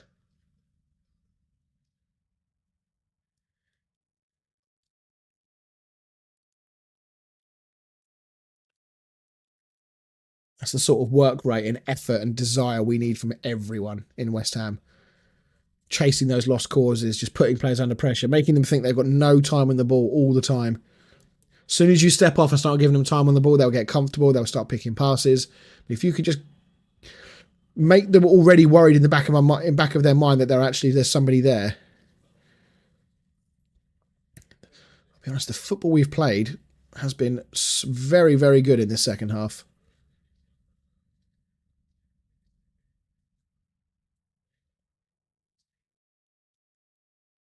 A win is possible here.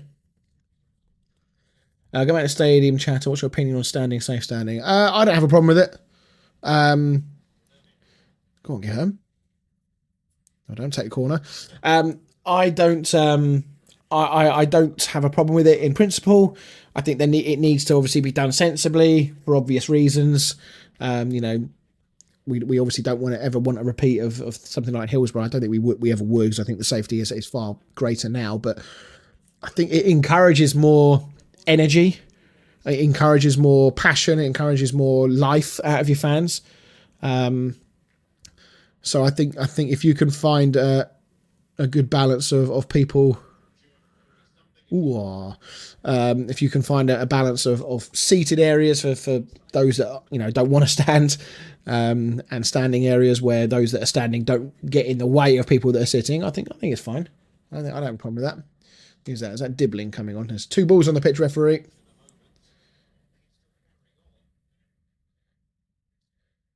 It's interesting. Referees usually will not allow the game to continue like that when there's 2 balls on the pitch.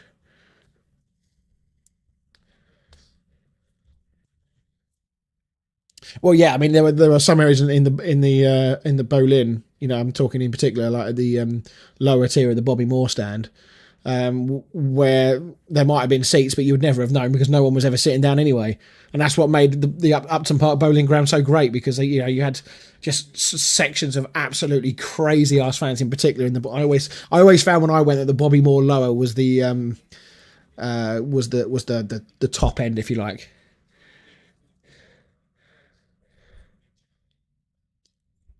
Enjoy off for dibbling.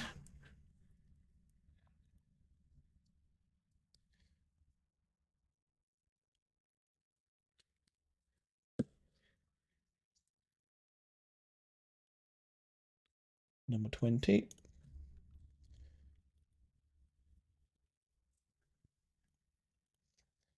That's where I became a man.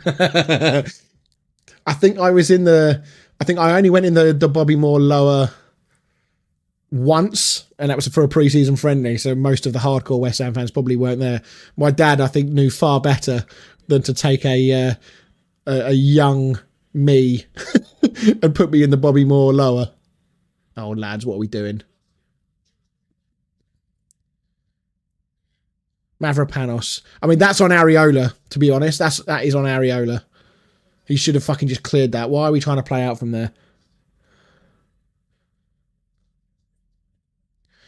Why are you trying to be fucking clever?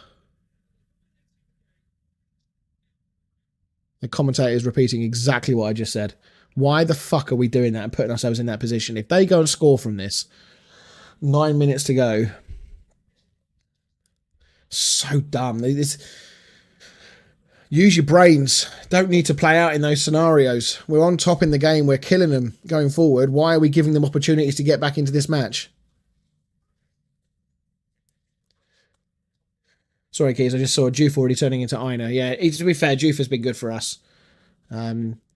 We've had 1 or 2 players that have played okay for us, but then there's been periods in games where the whole team has just sort of switched off and we've conceded loads of goals. But there have still been 1 or 2 performers that have been okay. Juve, Walker Peters, obviously Bowen. You know what you're going to get out of Bowen. 100% effort all the time.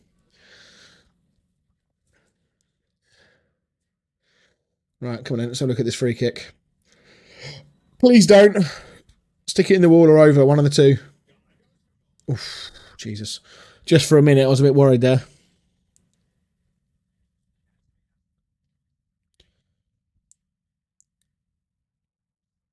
Going near post was ballsy from there, to be fair.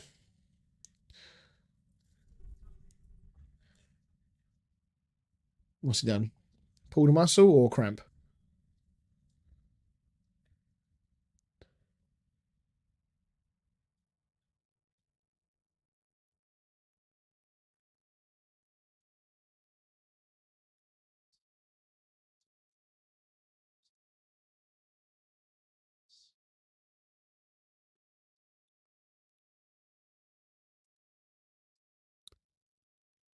Right, 7 minutes left plus added on time. Is there a winner in this game?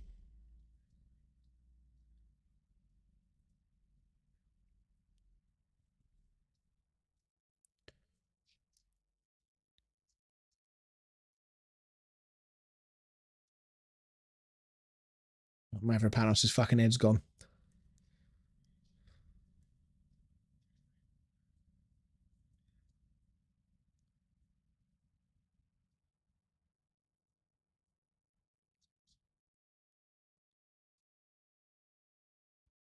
We only had one person in the chat say a draw, didn't we? Everyone else went for an Everton win. No West Ham victory.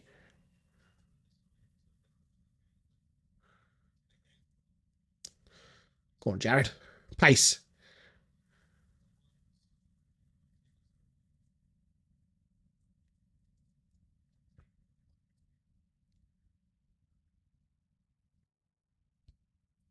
I'm genuinely more nervous, I think, when I was watching the Ryder Cup yesterday.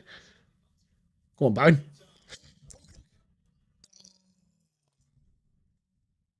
Good defending from O'Brien, in fairness. Covered really well. Oh, it has to. It has to, Shelton. I mean, I actually Ward Prowse offers nothing. Like his set pieces have been awful. He offers nothing on the pitch. He's not fast enough. He's not mobile enough. There's no way he should be in our squad anyway. It's just from our point of view, thankful that someone like Nuno has come in and actually had the bollocks to do it. Souček, I still think has a role to play as a squad player. I think he's, how many times has he popped up with an important goal? Like, I think he should be a squad player. He should be on the bench. He should be brought on in important moments in games where you can, where you can, oh God, what's Paquetá rolling around for? Where you need a goal or something, and Souček can help out. I think there's a role for him still there somewhere, but yeah, in terms of starting, I think Magassa's looked good tonight. Potts has done well since he's come on as well. That has to be the three midfield for the rest of the season. It's got to be those three: Fernandes, Potts, and Magassa. It has to be. What's occurring here then? What's happened here? Paquetá was trying to hump Mikalenko just now. Has Mikalenko retaliated and we've not seen it?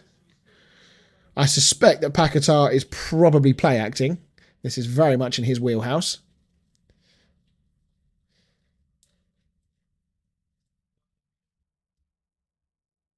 Yellow card for Mikalenko. Here we go. Let's have a look. Right, so here we go. Humping him. He's trying to bum him. He's trying to bum him. He's still trying to bum him. He's still trying to bum him. Oh, he hasn't. Oh, he went down holding his face briefly, didn't he? Look, watch. Here we go. Look, elbow. He's holding his face, and then he realises, oh, fuck, it was nowhere near my face. I better hold my middle. What a bell end. Oh, I love Paquetá, but fuck me, I wish he'd stop doing that shit. But yeah, Shelton, to your point, yeah, it has to. It has to. Certainly Ward-Prowse. This has been the most dynamic performance we've seen across 90 and across 90 minutes that we've seen from our midfield all season. Apart from that Forest game where, as an entire unit, we were just very good defensively across that 90 minutes. I mean, up until that point with Potter, obviously it's been so bad with Potter, but as they say, a broken clock is right twice a day, and that just happened to be the right time of day for the watch to be correct. In Potter, there was nothing more to it than that, and we caught Forest in a bad moment. Oh, go on in. Pace, Bowen. Where's it going to fall? Oh, they're in each other's way! Someone fucking shoot! Oh, is that fucking Grealish again? Oh no, it's Dibbling. I'm surprised Fulkrug is still on, to be honest, because he's not done a great deal in this match. I sort of half expected. Oh, that was going nowhere near from Fernandes either. I'm sort of surprised he hasn't thrown on Marshall or maybe Callum Wilson. 2 minutes to go. I mean, at this point, obviously, I'd love 3 points, but just do not fucking concede. Do not do anything stupid.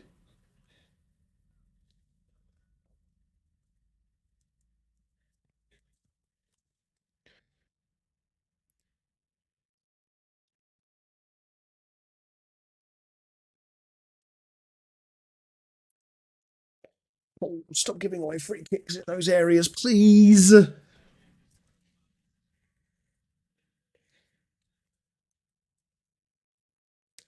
Definite foul. Oh.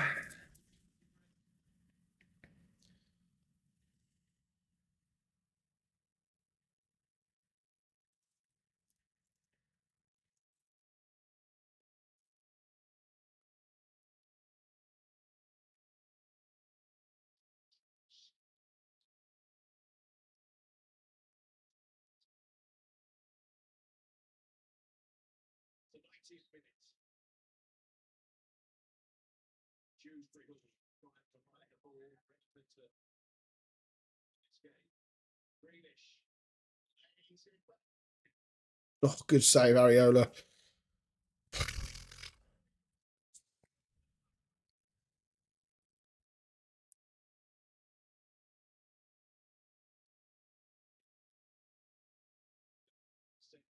Oh.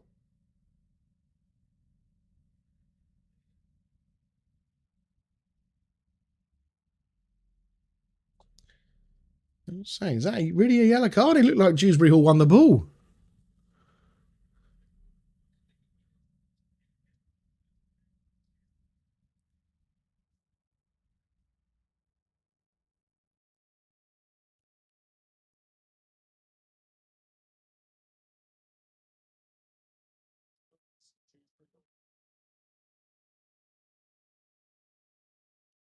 Send him off, ref. Send him off for the petulance. Send him off. So this is his 6th game, and what's that? So that's his 5th yellow in 6 games. I mean, he does stand on Walker Peters' foot, but I think that's very harsh. Free kick, maybe, but yellow card is a disgraceful decision, really. I'll be fuming. Good save from Areola. He's done all right tonight, Areola. I think the goalkeeper situation has been a bit of a joke, really, and poor old Nuno has got to deal with fucking Hermansen. Thankfully, we didn't pay that much for him, so the pressure perhaps to play him isn't really there for, what was it, 15 million that we paid for him. Oof, Jesus. Go on, Luis. Not strong enough.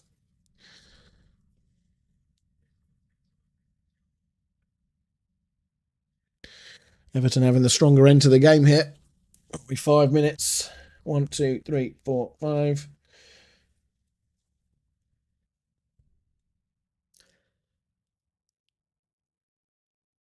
Yeah, good defending.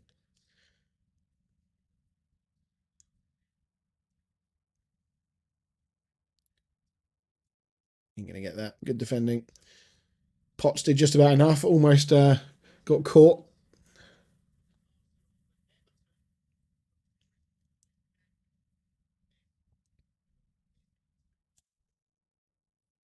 Do I like Everton's new stadium? I do, actually. I don't think it's bad at all. Who's that? Irving. Oh, and Igor Julia coming on. Yes, to answer your question, I do like Everton Stadium. It's a football stadium, isn't it? They've built it for the purpose of watching football, so they've been able to put the fans pretty close, create potentially an intimidating atmosphere, and actually a good place for fans to go and watch football. I mean, obviously, I'm only judging this purely aesthetically. You'd have to ask an Everton fan if the match day experience is actually any good or not. But so it looks like with these changes, I'm going to get this fucking Daddy Long Legs in a minute. It's pissing me off. Got him.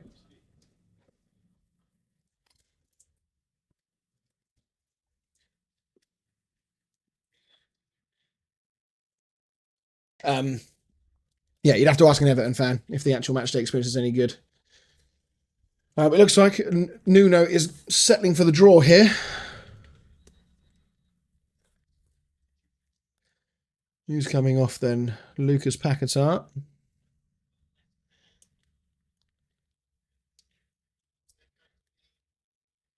And Fulkrug.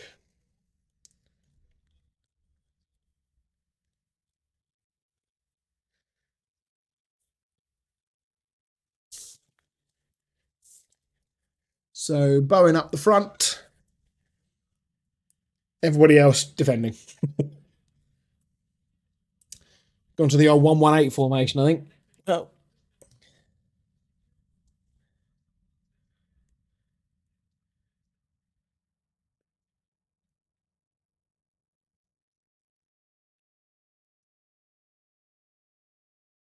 Yeah, 5 at the back you just saw.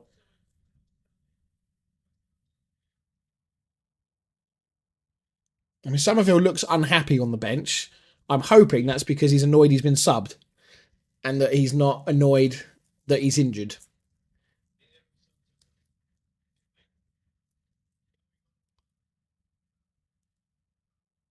Nice feet from Dibbling there.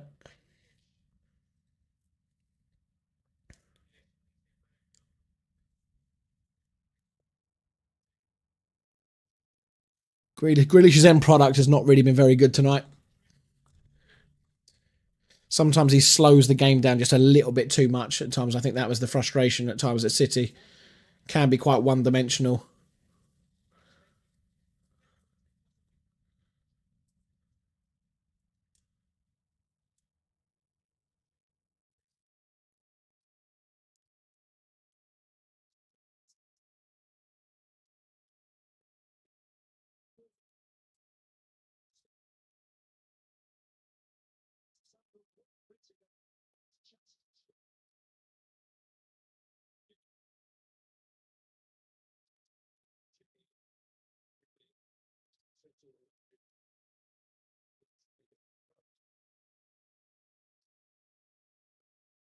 The 5 minutes done.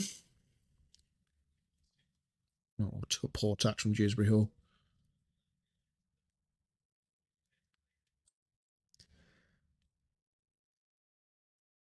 I think that is probably going to be that.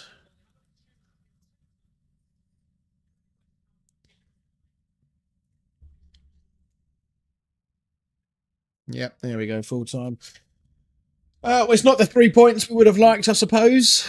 But I think all things considered, I don't think we can say that's a bad point. I think the more pleasing thing is the performance. I think you have to say. I think that's been a good one. Yeah, no worries, Scratch. Cheers, cheers for hopping by. I'll be doing a post-match review, bits and pieces that I'll put up on the channel a little bit later. So hope to catch that. So if you've been watching and you've liked the view, like the stream, please do like or if you've enjoyed the stream, please like the stream. Please drop a sub as well, and see anybody next time that's hopping off now. Yeah, and in a few moments' time, we'll get into the sort of post-match debrief, I guess.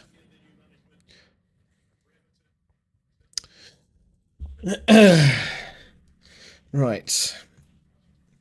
Yeah, not bad at all.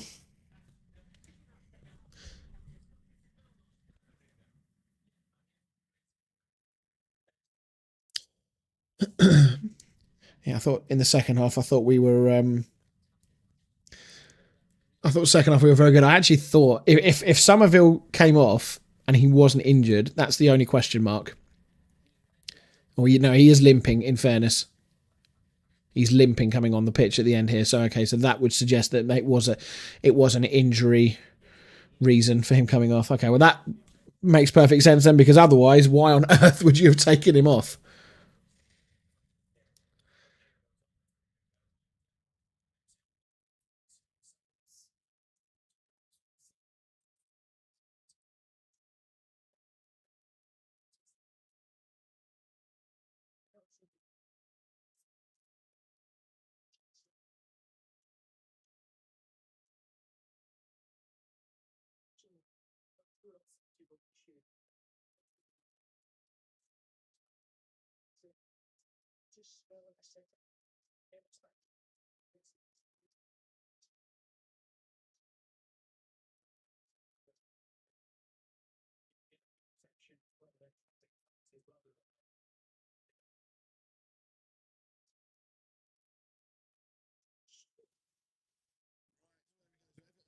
So they pop up into ninth. I don't know if a draw is enough to make us move up.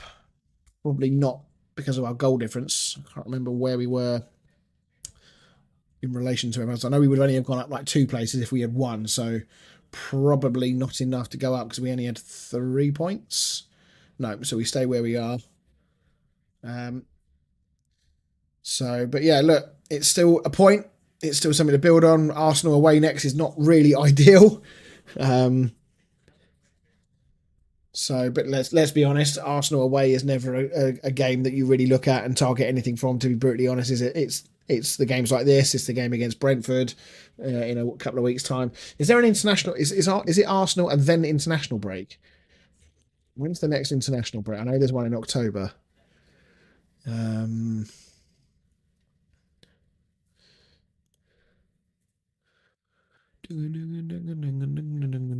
there's one in November as well, for fuck's sake.